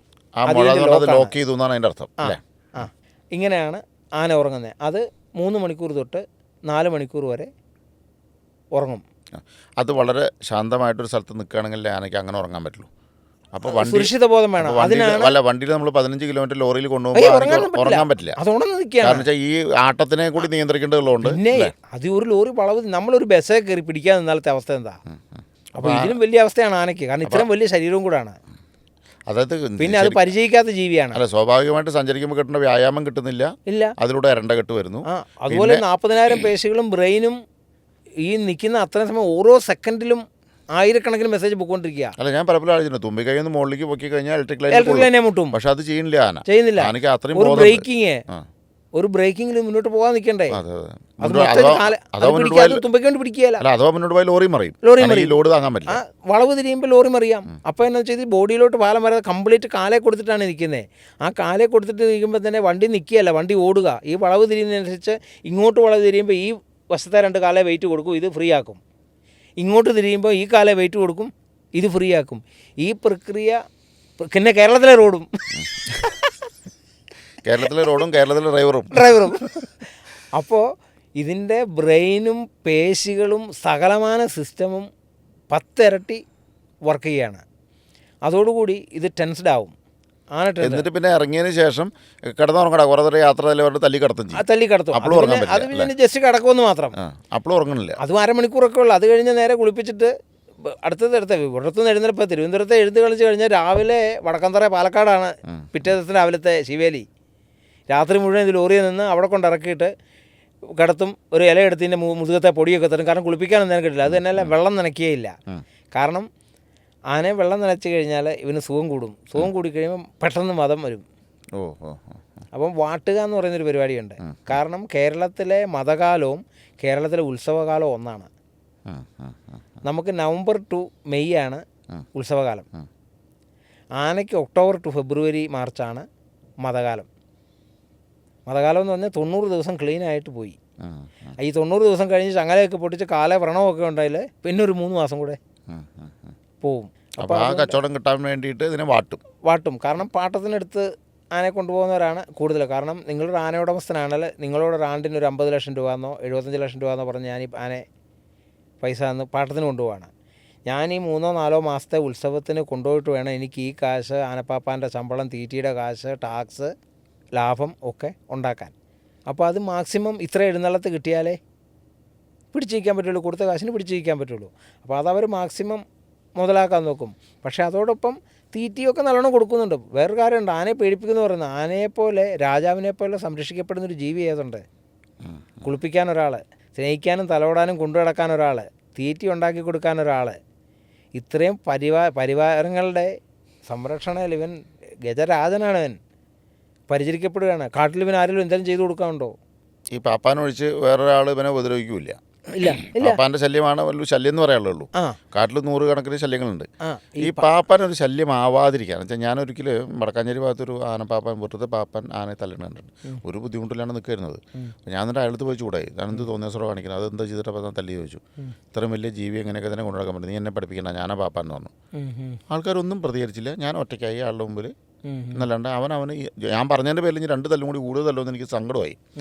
അപ്പോൾ ഈ ആനയെ ഉപദ്രവിക്കാതെ എങ്ങനെയാണ് ശരിക്കും പാപ്പമാർക്ക് അറിയൂ? അതൊരു സമൂഹത്തിൽ അല്ല, പാപ്പമാർക്ക് ശരിക്കും എന്തെങ്കിലുമൊക്കെ ധാരണയുണ്ടോ ആനയെക്കുറിച്ച്? വളരെ കുറവാണ്. പണ്ട് ആനയെ ദൈവത്തിനെ പോലെ കണ്ട് ആരാധിച്ചിരുന്ന ഒരു വിഭാഗം പാപ്പാന്മാരുണ്ട്. അവരുടെ കൂടെ നടന്ന് ഈ ആനയോടുള്ള പൂതി കൊണ്ട് ശമ്പളം പോലും മേടിക്കാതെ 1-2 വർഷം ഇതിൻ്റെ പുറകെ നടന്ന് കൊതി കൊണ്ട് പഠിച്ച് വന്ന പാപ്പാന്മാരുമുണ്ട്. അവരിൽ നിന്നൊരിക്കലും ഇങ്ങനൊരു പെരുമാറ്റമോ ഇതും ഉണ്ടാകുകയില്ല. ഇന്ന് മദ്യപാനശീലം, പിന്നെ ഒരു ജോലി എന്ന നിലയ്ക്ക് കണ്ടുകൊണ്ട് ഇതിന് പോവുക, പിന്നെ ഒരു സാഡിസം ഉള്ളവർ ഈ സാഡിസത്തിൻ്റെ ഒരു ടൂളായിട്ട് ഇതിനെ എടുക്കും. വലിയ ജീവിയെ തല്ലി കൊണ്ടുവന്നുള്ള ഒരു എന്നെ ശ്രദ്ധിക്കുന്നുണ്ട്. അപ്പം ഇങ്ങനെയുള്ളവരൊക്കെയാണ്. പിന്നെ ആനയെപ്പറ്റി അറിയത്തില്ലാത്തവർ, ആന കിടന്നുറങ്ങുന്നതെന്ന് പറഞ്ഞ് അടിച്ചു കിടത്തുന്ന പാപ്പാന്മാരുണ്ട്. ഈ പറഞ്ഞ പോലെ വഴുക്കുമ്പോൾ അത് കൂടെ പോകാൻ പേടിയുള്ള അത് പറഞ്ഞു തന്നെ, വഴുക്കുമ്പോൾ അതിൽ കൂടെ കുഴപ്പം പേടി കാണും. ഈ ആനപ്പാപ്പാനെ പിരിച്ചു വിട്ടു, അടുത്ത പാപ്പാൻ വന്നു. ഇവൻ നോക്കുമ്പോൾ അടുത്ത് തോടുണ്ട്, ഇറങ്ങാനേന്ന് പറയും. ആനക്ക് ഇറങ്ങുകയില്ല. കാരണം അന്ന് തന്നെയ കഥയുണ്ട്. ചേട്ടാ ഇവിടെ എനിക്ക് പേടിയാണെന്ന് ഇതിനെ പറയാൻ പറ്റുമോ? ഇത് ഇറങ്ങുകയില്ല, തല്ലും. അന്നേരം ഇറങ്ങുകയില്ല. അപ്പോൾ ഇവനൊന്ന് ചിഹ്നം വിളിക്കും, നീ എത്രക്കായോ എന്ന് പറഞ്ഞുകൊണ്ട് ആല് പൊട്ടിയിട്ട് കൊടുക്കും. പിന്നെ ഇറക്കാൻ നോക്കും. ഇറങ്ങിയേ പറ്റൂ എന്നുള്ള അവസ്ഥ വരുമ്പോൾ ഇവനെന്ത് ചെയ്യും? നേരെ തിരിഞ്ഞൊരൊറ്റ ഓട്ടം ഓടും. അപ്പോഴത്തേന് ആന അടഞ്ഞു. ഉടനെ എന്ത് ചെയ്യും? ഈ കണ്ട നാട്ടുകാർ പെരക്കകത്തുനിന്ന് കിടക്കുന്നവൻ വരെ റോഡിലോട്ട് ഇറങ്ങിയിട്ട് ഇതിൻ്റെ പുറകെ കല്ലും കൊണ്ട് പുറകെ പോവാം. അപ്പോഴത്തേന് ആന ഭയക്കും. കാരണം ഇത്രയും പേര് ആക്രമിക്കാൻ വരികയാണ്. അത് ഭയന്നാണ് ഓടുന്നത്, അല്ലാതെ ആരെയും ആക്രമിക്കാൻ പോകുന്നതല്ല. ഈ വലിയ ശരീരം കൊണ്ട് ഓടുന്നതിൻ്റെ നിലയ്ക്ക് അപ്പോഴാണ് നേരെ ഓട്ടോറിക്ഷ പറഞ്ഞെതിരെ വരുന്നത്. ഇതിന് ഓട്ടോറിക്ഷ നോക്കാൻ പറ്റുമോ? ഇതിൻ്റെ ജീവൻ രക്ഷിക്കാൻ പറ്റുമോ? തട്ടും. ഇത് ഇത്രയും 6000 കിലോ 6 ടണ്ണുള്ള ജീവി ആയതുകൊണ്ട് ഈ 650 കിലോ ഉള്ള ഓട്ടോറിക്ഷ ഓട്ടോറിക്ഷ ഓപ്പോസിറ്റ് വരുമ്പോൾ ഇതിനെ ആക്രമിക്കാൻ പറ്റുമെന്നാണ് അതിന് തോന്നുന്നത്. ചിലപ്പം അതായിരിക്കാം തോന്നുന്നത്, അല്ലെ അതിന് മുന്നിൽ വരുന്നൊരു തടസ്സമായിരിക്കാം. ഇപ്പം നമ്മൾ ഭയന്ന് ഓടുമ്പോൾ നമ്മുടെ എതിരെ എന്ത് തടസ്സം വന്നാലും നമ്മളതിനെ നീക്കുകയല്ലേ. ആ തടസ്സം നീക്കലേ ഇത് ചെയ്യുന്നുള്ളൂ. പിന്നെ ഇതിനിഷ്ടമല്ലാത്ത ആളിൻ്റെ ഗന്ധമുള്ളിടത്തൊക്കെ അയാളുടെ സാന്നിധ്യം അറിയുമ്പം, ഞാൻ ആ ചെറുപ്പത്തിലെ കഥ പറഞ്ഞില്ലേ എന്ന് പറഞ്ഞ പോലെ അങ്ങനെയുള്ള ആക്രമണങ്ങളും ഉണ്ടാവും. അപ്പം ഇതിൻ്റെ വലിപ്പം ഉണ്ടാക്കുന്ന അപകടങ്ങളാണ് പലയിടത്തും. അല്ലാതെ ഇത് ബോധപൂർവം അയാളെ തട്ടിയിട്ടേ ഉള്ളൂ ഞാൻ ഇന്നെന്ന് പറഞ്ഞാൽ. ശരിക്കും ഒരു പൂരപ്പറമ്പിൽ ആന അടഞ്ഞാൽ ശരിക്കും പറഞ്ഞാൽ നൂറുകണക്കിന് ആൾക്കാർ മരിക്കണം. മരിക്കണം. ഒന്നോ രണ്ടോ ആൾക്കാർക്കൊക്കെ അപകടം പറ്റാറുള്ളൂ. കാരണം ഇത് മാക്സിമം ശ്രദ്ധിക്കുന്നുണ്ട്. എറണാകുളത്ത് കളമശ്ശേരിയിൽ ആ മനുഷ്യർ തന്നെ അങ്ങോട്ടും ഇങ്ങോട്ടും ചവിട്ടിയിട്ട് 10-13 പേര് മരിച്ചിട്ടുണ്ട്. വിജയ്ക്ക് സ്വീകരണം കൊടുത്തിട്ട് സംഭവിച്ചെന്താ? ആനയടഞ്ഞിട്ടാണോ? ആൾക്കൂട്ടത്തിൽ സ്റ്റാമ്പേഡ് ഉണ്ടാകും, മരിക്കും. ഉത്സവത്തിന് ഇതാണ് സംഭവിക്കുന്നത്. വിജയനെ നിരോധിച്ചിട്ടൊന്നുമില്ല. ഇല്ല അല്ലേ? വിജയന് അതായത് അങ്ങനെ ആവാലോ, വിജയനെ നിരോധിക്കാമല്ലോ. കാരണം അപകടമാണെന്ന് കണ്ടിട്ട്. അതെ, വിജയ് എന്ന് പറഞ്ഞ സാധനം സംസ്കാരത്തിൽ വേണ്ടത് പറയാലോ. ആൾക്കൂട്ടം ഉള്ളിടത്ത് നിയന്ത്രിക്കാൻ പറ്റാതെ ആൾക്കൂട്ടം വന്നു കഴിഞ്ഞാൽ സ്റ്റാമ്പേഡ് ചവിട്ടേറ്റ ആളുകൾ മരിക്കാറുണ്ട്. അതുപോലെ ഇത്രയും വലിയൊരു ജീവി ഒന്ന് തിരിയുമ്പോൾ ഈ ഭയം കൊണ്ട് ആളുകൾ ഓടുമ്പം തട്ടി വീഴും. തട്ടി വീഴുന്നവർക്ക് നൂർന്ന് എഴുന്നേക്കാനുള്ള സമയം കിട്ടുന്നതിന് മുമ്പേ അവരുടെ മേത്തോട് ചവിട്ടി അടുത്ത ആളുകൾ പോവും. ഇങ്ങനെയുള്ളതിലാണ്. അല്ലാതെ ആനയ്ക്ക് ആരോടും ശത്രുതയില്ല. ഉത്സവത്തിന് വന്നേക്കുന്ന ഒരാളോടും ശത്രുതയില്ല. കാരണം ലോകത്തൊരു ജീവിക്കും ഇത്രയും ശബ്ദത്തിൻ്റെ ഇത്രയും തിരക്കിൻ്റെ ഇടയ്ക്ക് റിലാക്സ് ചെയ്ത് നിൽക്കാൻ പറ്റില്ല. നമുക്കൊരു പശുവിനെ കാലനക്കാതെ 1 മണിക്കൂർ നിൽക്കാൻ പറയാൻ പറ്റുമോ? നമ്മൾ വളർത്തുന്ന പട്ടിയെ നീ ഇവിടെ ഇരിയെന്നും പറഞ്ഞ് എത്ര മണിക്കൂർ നിർത്താൻ പറ്റും? പട്ടി ആ പ്രദേശത്ത് നിൽക്കില്ല. ലോകത്തേത് ജീവിയുടെ സഹജ ഗുണം അത് വണ്ടി വിട്ടു പോകും. നേരെ മറിച്ചൊരു ആന ഈ ചെണ്ട, ഈ 14 പാണ്ടിമേളവും പഞ്ചാരിമേളവും നടക്കുമ്പോൾ 100 കണക്കിന് ചെണ്ട, കൊമ്പ്, കുഴൽ, പടക്കം, ആളുകളുടെ പീപ്പി, കടലക്കച്ചവടക്കാരൻ്റെ നിലവിളി, ആളുകളുടെ ഇതെല്ലാം കൂടി ഇതിൻ്റെ ഇടയ്ക്ക് 3-4 മണിക്കൂർ മുതുകത്ത് 3-4 പേരുണ്ട്. അവർ കുടയാട്ടുന്നുണ്ട്. ഒന്ന് തൊലി തെറ്റിച്ച ഈ ആളുകൾ താഴെ വരികയല്ലേ? ചെയ്തിട്ടുണ്ടോ? ഇല്ല. ഇത് ഭയന്ന് ഓടുമ്പം നമ്മളും പേടിച്ചോടുമ്പോൾ പല നാശനഷ്ടങ്ങളും ഉണ്ടാക്കും. ഒരു മനുഷ്യൻ പോയാൽ തന്നെ കഥയിറക്കിട്ട് ചിലപ്പോൾ തട്ട് കോപ്പി ഇതാടെ ആരെ കൊണ്ട് വെച്ചേക്കുന്നതെന്ന് ചോദിച്ച് അതിനോട്ട് തട്ടും കൂടെ കൊടുക്കില്ലേ? ഇതേ കാര്യമേ പാവം ആന ചെയ്യുന്നുള്ളൂ. അത് തന്നെയല്ല, ആനയുടെ എണ്ണവും കേരളത്തിൽ നടത്തിയ ആനയുടെ ആക്രമണങ്ങൾ വെച്ച് നോക്കുമ്പോൾ ഒരു വർഷം ഒരു 3 എണ്ണം സംഭവിക്കുന്ന യാദൃച്ഛികമായിട്ട് സംഭവിക്കുന്ന ഒരു കാര്യം മാത്രമാണ്. അതൊരു ഭീകര പ്രശ്നം. അങ്ങനെയാണ് ഞാൻ ചോദിട്ടെ, ഭാര്യമാരെ തല്ലുന്ന ഭർത്താക്കന്മാരെ ആക്രമിക്കുന്ന ഭാര്യമാരും ഉണ്ട്. ഇതുവരെ വിവാഹമോ ദാമ്പത്യ ജീവിതമോ നിരോധിച്ചിട്ടുണ്ടോ? ഇത് അപകടമാണെന്ന് ദാമ്പത്യം നിരോധിക്കല്ല, കല്യാണങ്ങളൊക്കെ നിരോധിക്കാം. അപ്പനെ കൊല്ലുന്ന മക്കളുണ്ട്, മക്കളെ കൊല്ലുന്ന അപ്പനുണ്ട്, ഭാര്യയെ കൊല്ലുന്ന ഭർത്താവിനെ കൊല്ലുന്ന ഭാര്യയുണ്ട്. കുട്ടികളുണ്ടാവരുത്, കുട്ടികളുണ്ടാക്കൽ നിരോധിക്കുക. ഇതൊന്നും നിരോധിക്കാൻ പറ്റില്ലോ. ആ അനുപാതം വെച്ച് നോക്കുമ്പോൾ ആനകളുണ്ടാക്കുന്ന പ്രശ്നങ്ങൾ ഈ അനുപാതത്തെക്കാളും കുറവാണ്. അതിന് കുടുംബ കോടതികളിൽ പോയി നോക്കി അറിയാമല്ലോ. ഒരു ദാമ്പത്യത്തിൽ എത്ര പേര് കൊന്നു, എത്ര പേര് ചത്തു അല്ലേ? അല്ല, ഒരു കൊല്ലത്തിൽ 2-3 ഒക്കെ തന്നെയാണ് ആനയുടെ ആക്രമണം കൊണ്ടൊക്കെ മരിക്കുന്നു എന്ന് പറയാമെന്നുള്ളൂ. അതും മനുഷ്യനുണ്ടാക്കുന്ന കാരണങ്ങൾ കൊണ്ടാണ്. അതും പെരുപ്പിച്ച് മാധ്യമത്തിന് വല്ലാത്തൊരു ഹരമാണ്. ആനയെ എങ്ങനെയെങ്കിലും അവസാനിപ്പിക്കണം. കാരണം അതിൻ്റെ അകത്ത് ഇന്റർനാഷണൽ NGOകളുടെ ഇടപെടലുണ്ട്. ഈ ആനപ്പാപ്പാൻ്റെ ഒരു ട്രെയിനിങ് ഉണ്ടായി, എനിക്ക് കിട്ടിയില്ല എന്ന് പറഞ്ഞില്ലേ? ആ ട്രെയിനിങ്ങിൽ വന്ന പലരും ഈ NGOയുടെ ടൂൾസായിട്ട് വർക്ക് ചെയ്യുന്നതായിട്ട് ഞാൻ കേട്ടു. തീർച്ചയായിട്ടും പൂരത്തിന് വന്ന് ആനയെ പീഡിപ്പിക്കുകയാണെന്ന് പറഞ്ഞ് വീഡിയോ ഉണ്ടാക്കി വിദേശത്ത് കൊടുത്ത് ഇതിനു വേണ്ടിയിട്ട് കാശ് കോടിക്കണക്കിന് രൂപ പിരിച്ച ടീമുകൾ വരെ കേരളത്തിലുണ്ട്. കോടിക്കണക്കിന് രൂപ NGOകളിൽ നിന്ന് പിരിച്ചിട്ട് ഇവിടുത്തെ ഉത്സവം കലക്കാനും ആനകളെ കലക്കാനും. ഇവർക്ക് ആർക്കും പെറ്റുകളെന്ന് പറഞ്ഞിട്ട് പെരുമ്പാമ്പിനെയും ഇഗ്വാനെയും വരെ പെരക്കകത്ത് വളർത്തുന്നുണ്ട്. പറഞ്ഞാൽ ഇപ്പോൾ മറ്റേ വിദേശത്ത് പറഞ്ഞ പെരുമ്പാമ്പിനെ വളർത്തുന്നു, ഇഗ്വാനെ വളർത്തുന്നു. എനിക്ക് ആ ജീവിയുടെ മുഖത്ത് നോക്കുമ്പോൾ അറപ്പുളവാക്കുന്ന ജീവി, അതിനെ വരെ പെരക്കകത്ത് ബെഡിൽ വരെ വളർത്തുന്നുണ്ട്. ഇത് കാട്ടിൽ ജീവിക്കേണ്ട സാധനങ്ങളല്ലേ? കുതിര പോലീസിനും പട്ടാളത്തിനും കുതിര സവാരിക്കും, മക്കളെ ഇംഗ്ലീഷ് മീഡിയം സ്കൂളിൽ കുതിര സവാരിക്ക് വിടും. എന്നിട്ട് പറയും ആനയെ ഉത്സവത്തിന് നിർത്തുന്നത്. ആനയുടെ മുഖത്ത് ആൾ നിൽക്കുന്നത് 6000 കിലോ ഉള്ള ആനയുടെ മുതുകത്ത് 60 കിലോ ഉള്ള 4 പേര് കയറുന്ന ഒന്നുമില്ല. പിന്നെ ആനയ്ക്ക് ചങ്ങലയിടുന്നു. വീട്ടിൽ ഇച്ചിരി ഇല്ലാത്ത പട്ടിക്കിടുന്ന തുടൽ കണ്ടു കഴിഞ്ഞാൽ പേടിച്ചു പോകും. ആനുപാതികമായിട്ട് 30 കിലോയുള്ള അല്ലെങ്കിൽ 35 കിലോ ഉള്ള പട്ടിക്ക് 2.5 കിലോയുടെ തുടലിടാം, കുഴപ്പമില്ല. 6000 കിലോ ഉള്ള ആനയ്ക്ക് 28 കിലോയുടെ ചങ്ങലയിടാൻ പാടില്ല. അത്ര മൃഗസ്നേഹമാണ് ഇവിടെ. ഈ മൃഗസ്നേഹികളുടെ സംഘടനയുടെ മീറ്റിങ്ങിന് വിളമ്പുന്ന മട്ടൻ ബിരിയാണിയും ചിക്കൻ ബിരിയാണിയും കിലോ കണക്കിനാണ്. അത് മൃഗമല്ല, അതൊന്നും ജീവിയല്ല, അതൊന്നും ജീവിയല്ല. അതായത് ഇപ്പം പുതിയ സർക്കാർ വന്നേ പിന്നെ ഇപ്പം വ്ളോഗേഴ്സും ഇങ്ങനെയുള്ളവരൊക്കെ വീഡിയോയിൽ പറയുന്നത് ഈ ബീഫ് എന്ന് പറയുമ്പോൾ അതിനൊരു പ്രത്യേക ഒരു സ്ട്രെസ്സാണ്. ഞാൻ പൊറോട്ടയും ബീഫും കഴിച്ചു, ഇവിടുത്തെ ബീഫ് സൂപ്പറാണ്. കാരണം അതിനൊരു പ്രത്യേക ഒരു ഊന്നലാണ് കൊടുക്കുന്നത്. അതും മറ്റു ഭക്ഷണത്തിലൊന്ന് മാത്രമാണ്. പക്ഷേ അങ്ങ് നോക്കി ഇൻഫ്ലുവൻസേഴ്സ് എന്ന് പറഞ്ഞ ആളുകൾ ഇടുന്ന വീഡിയോയിൽ ഈ ഒരു സാധനത്തിനൊരു പ്രത്യേക ഒരു ഞെക്കലാണ്. ബീഫ് കഴിച്ചാൽ വിപ്ലവകാരിയായി എന്നാണ്. അതാ കാരണം എന്താണെന്ന് വെച്ചാൽ ഒരു വിഭാഗത്തിന് ഇഷ്ടമല്ലാത്തത് ചെയ്യുന്നതിൻ്റെ ഒരു ആനന്ദം എന്നുള്ള നിലയ്ക്കായിരിക്കാം, അല്ലെ ഞങ്ങളുടെ പ്രതികരണം ഇങ്ങനെയാണെന്നുള്ളതായിരിക്കും. എന്ന് പറഞ്ഞതുപോലെ NGOകളുടെ പണം വാങ്ങിയിട്ട് ഇവിടെ ചെയ്യുന്ന ദ്രോഹങ്ങളാണ് ഈ ഉത്സവം ഇല്ലാതാക്കുക. ഉത്സവം എന്ന് പറഞ്ഞാൽ ഒരു സംസ്കാരം, ഒരു സമൂഹത്തിൻ്റെ മാനസികാരോഗ്യത്തിൻ്റെയും ജീവിതശൈലിയെയും ഒക്കെ നിലനിർത്തുന്ന ഒരു വലിയ ആചാരമാണ് ഉത്സവം എന്ന് പറയുന്നത്. അത് ഭാരതത്തിന് മാത്രം, ഭാരതത്തിൻ്റെ ഉത്സവങ്ങൾ കടമെടുത്തിട്ടാണ് ഇന്നിവിടെ പെരുന്നാളും ബാക്കി ആഘോഷങ്ങൾ, കൊടിയേറ്റ, പെരുന്നാൾ, ഉറൂസ്, സകലവിധ ആഘോഷങ്ങളും. ഇതൊന്നും വിദേശത്തില്ല. ഇപ്പോൾ കൊടിമരങ്ങൾ ഇവർ വെച്ച് തുടങ്ങി, ഈ ആചാരങ്ങളെല്ലാം ഫോളോ ചെയ്ത് തുടങ്ങി. അപ്പോൾ ഇതൊക്കെ വേണം താനും. പക്ഷേ ഇതൊക്കെ ശരിയല്ല. അതിനകത്ത് നിങ്ങളുടെ ഒരു കളിപ്പാട്ടം ഇരിപ്പുണ്ട്, എനിക്ക് ഈ സാധനമില്ല, ഇത് മോശം ആഴ്ചയിരിക്കും, ഇത് നീ ഇതിട്ടാണ് നടക്കുന്നത്, ഇത് കൊണ്ടാണ് നടക്കുന്നത്, കളയാൻ പറയും. നിങ്ങളിത് കളഞ്ഞിട്ട് വേണം എനിക്കിതെടുത്ത് കട്ടത്തിച്ചോട്ട് പോകാൻ. ഈ പരിപാടിയാണ് ഇവിടെ നടക്കുന്നത്. സംസ്കാരത്തെ തകർക്കുക എന്നുള്ളത് ഇതിൻ്റെ അകത്തെ ഒരു ഉത്സവങ്ങൾ ഇപ്പോൾ മറ്റേ തൃശ്ശൂർ പൂരം ഒക്കെ വളരെയധികം ഫോക്കസ് ചെയ്തിട്ടാണ്. കാരണം വെച്ചാൽ ലോകത്തെ എവിടെയും വെടിക്കെട്ട് അപകടം നടക്കാത്ത രീതിയിൽ തൃശ്ശൂർ പൂരത്തിൽ വെടിക്കെട്ട് അപകടം നിത്യം നടന്നുകൊണ്ടിരിക്കുന്നു. അതെ, വേറെ പല സ്ഥലത്തും നടക്കുന്നില്ല. വലിയ പ്ലാനിങ് ഉണ്ട്. അതുപോലെ ആന എഴുന്നള്ളിക്കുന്നതിനെ തടയാൻ വേണ്ടിയിട്ട്. കാരണം ഇന്ന് കേരളവും തൃശ്ശൂരും ലോക ഭൂപടത്തിൽ നിൽക്കുന്നത്. ഇപ്പോൾ ആലപ്പുഴയുടെ വള്ളംകളി എന്ന് പറഞ്ഞതുപോലെ തൃശ്ശൂർ പൂരം എന്നുള്ള ലോകത്തൊരിടത്തും ഇല്ലാത്തൊരു അതുല്യമായ സൗന്ദര്യത്തിൻ്റെയും വർണ്ണത്തിൻ്റെയും ആചാരത്തിൻ്റെയും അനുഷ്ഠാനത്തിൻ്റെയും വിസ്മയമായ ഒരു ഉത്സവമാണ്, പകരമില്ലാത്ത. ആ പൂരമില്ലെങ്കിൽ തൃശ്ശൂരുണ്ടോ? അല്ല, ഇതിൽ തന്നെ ഇരട്ടത്താപ്പ് കാണുന്നത് ഇപ്പോൾ കമലഹാസന് ജല്ലിക്കെട്ട് നടത്തണം.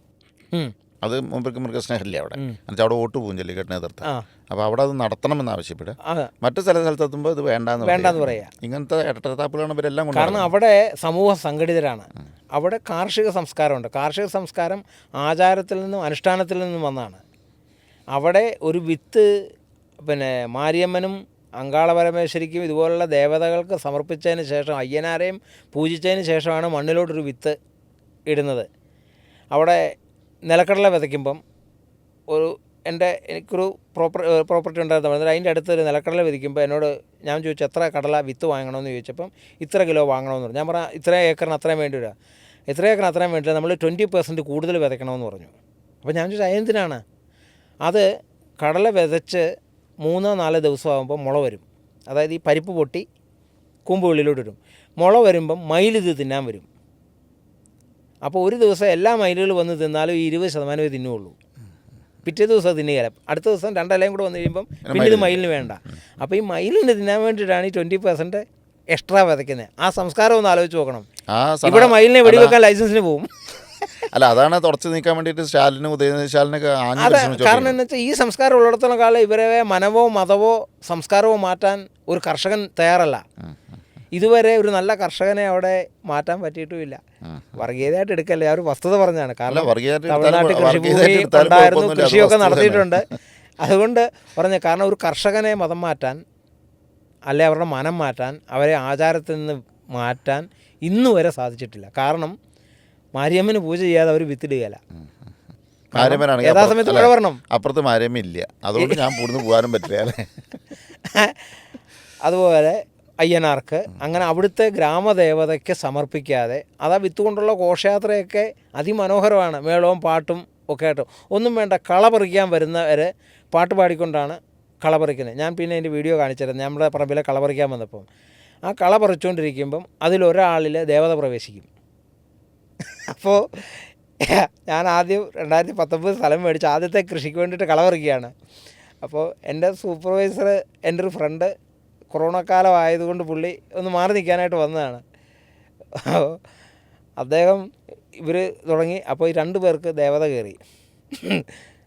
കയറി ഇവരപ്പോൾ ഇരുന്ന് ശരിക്കും സർപ്പത്തിനെ പോലെ. അപ്പം ഞാനത് വിശ്വസിച്ച് പോയി. കാരണം എന്താണെന്ന് വെച്ചാൽ എനിക്ക് ആദ്യം ഇതിൻ്റെ അകത്ത് നമ്പറാണെന്നുള്ളൊരു നമ്മുടെ മലയാളി ബുദ്ധിയുണ്ടല്ലോ, ഇതൊക്കെ ഒരു നമ്പർ, ആ ഒരു ഇത് കണ്ടു. പക്ഷേ ഈ തറ ഞെരിഞ്ഞിൽ പടന്ന് കിടപ്പുണ്ട്. ഇവർ പറിച്ചുകൊണ്ടിരിക്കുന്ന ഞെരിഞ്ഞിലെന്ന് പറഞ്ഞാൽ അറിയാമല്ലോ, മുള്ളെന്ന് പറഞ്ഞാൽ അണ്ടകടാം വരെ കയറുന്ന മുള്ളാണ്. ഇവരതിൽ കൂടെ പാമ്പഴയുന്ന പോലെ അഴയാണ്. അപ്പോഴത്തേനും എനിക്ക് മനസ്സിലായി ഇത് ഈ വേഷം കെട്ടല്ലാന്ന്.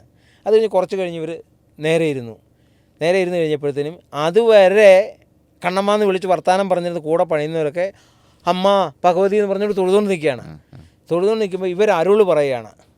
അവർ പറഞ്ഞു, അപ്പം കരിമ്പേനലാണ്, അതായത് ഒക്ടോബർ മാസം ആദ്യം. അവിടെ നവംബറിലാണ് 2-3 മഴ കിട്ടുന്നത്. ഇതങ്ങ് വെയിലെന്ന് പറഞ്ഞാൽ ഇല വരെ കരിഞ്ഞിരിക്കുന്നവരാണ്. മറ്റന്നാൾ 11 മണി കഴിയുമ്പോൾ മഴ വരും. ആ മഴ വരുമ്പോഴത്തേനും ഇതിപ്പോൾ ഇത്രയും കാലം കൃഷി ചെയ്യാതെ കിടന്ന പറമ്പായതുകൊണ്ട് നവധാന്യത്തിൻ്റെ വിത്ത് ഇന്നേ മേടിച്ച് വെച്ചേക്കണം. ഇന്ന് നാളെ ഉച്ച കൊണ്ട് ഇവിടുത്തെ കള പറിച്ച് തീർക്കണം. കൂടെ ഉള്ളവർ പറയുക, ഒരു ദിവസക്കൂലിക്ക് വന്നാൽ ഇവിടെയാണെങ്കിൽ തൊഴിലുറപ്പെന്ന് പറഞ്ഞാൽ ഓരോ മാസത്തെ പണിയുണ്ട്. എന്നിട്ട് പിന്നെ എന്നോടൊരു പറച്ചിൽ പറഞ്ഞു. അതിൻ്റെ ചങ്ക് തകർക്കത്തൊരു പറച്ചിലായിരുന്നു. 2.5 വർഷം കഴിയുമ്പം ഇതിനൊരു തടസ്സം വരും. നിങ്ങളൊരു യാത്ര പോകുമ്പോൾ ടയർ പഞ്ചറാകും. അത് ഒട്ടിച്ചിട്ടേ പോകാൻ പറ്റുള്ളൂ. പക്ഷേ ഒരു ക്ലിത്ത സമയത്ത് ആ കേട് പോക്കാൻ പറ്റിയില്ലെങ്കിൽ ആ യാത്ര മുടങ്ങും. അവർ പറഞ്ഞ സമയത്ത് എൻ്റെ പ്രസ്ഥാനത്തിനൊരു പഞ്ചർ വന്നു. പറഞ്ഞ സമയത്ത് മഴ പെയ്തോ? പിറ്റേ ദിവസം 11 കാലമായപ്പം മഴ എന്ന് പറഞ്ഞാൽ സോഷ്യൽ മീഡിയ കാണാം, പഴനി അമ്പലത്തിൻ്റെ നടയിൽ കൂടെ വെള്ളം ഒഴുകി വരുന്നൊരു വീഡിയോ ഉണ്ട്. ആ മഴ അന്നത്തെ മഴയാണ്. ആ മഴ പെയ്തു. ഈ പറഞ്ഞതെന്ന് അവധാന്യം വിട്ടു. കറക്റ്റ് 2022 സെപ്റ്റംബർ 7 ആയപ്പോൾ പറഞ്ഞ ദിവസം വന്നു. അന്നൊന്ന് പഞ്ചറായി. ആ പഞ്ചർ ഇതുവരെ ഒട്ടിക്കാൻ പറ്റിയില്ല.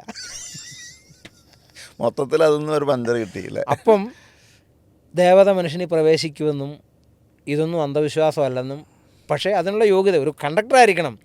ബൾബേന്ന് പ്ലഗിലോട്ട് ചൂടിക്കയറി വെച്ചിട്ട് ബൾബ് എത്തിക്കാൻ പറ്റില്ല. അത് നല്ല കോയിലായിരിക്കണം, ചെമ്പായിരിക്കണം, അത് ഇടമുറിയുന്നതായിരിക്കണം, ക്ലാവില്ലാത്തതായിരിക്കണം, അതിനെ താങ്ങാനുള്ള ഇതുള്ളതായിരിക്കണം. ഫിലമെന്റും വേണം, അപ്പോഴേ കത്തുള്ളത് അല്ലേ? അല്ല, അതിനെ താങ്ങാനുള്ള ബ്രീത്തിൽസ് ആയിരിക്കണം അതിൻ്റെ അകത്തെ വയറ് അല്ല കമ്പി. അങ്ങനെയാണ് തീർച്ചയായിട്ടും അതിൽ നിന്നുള്ള വൈദ്യുതി നമ്മുടെ ബൾബിലെത്തും.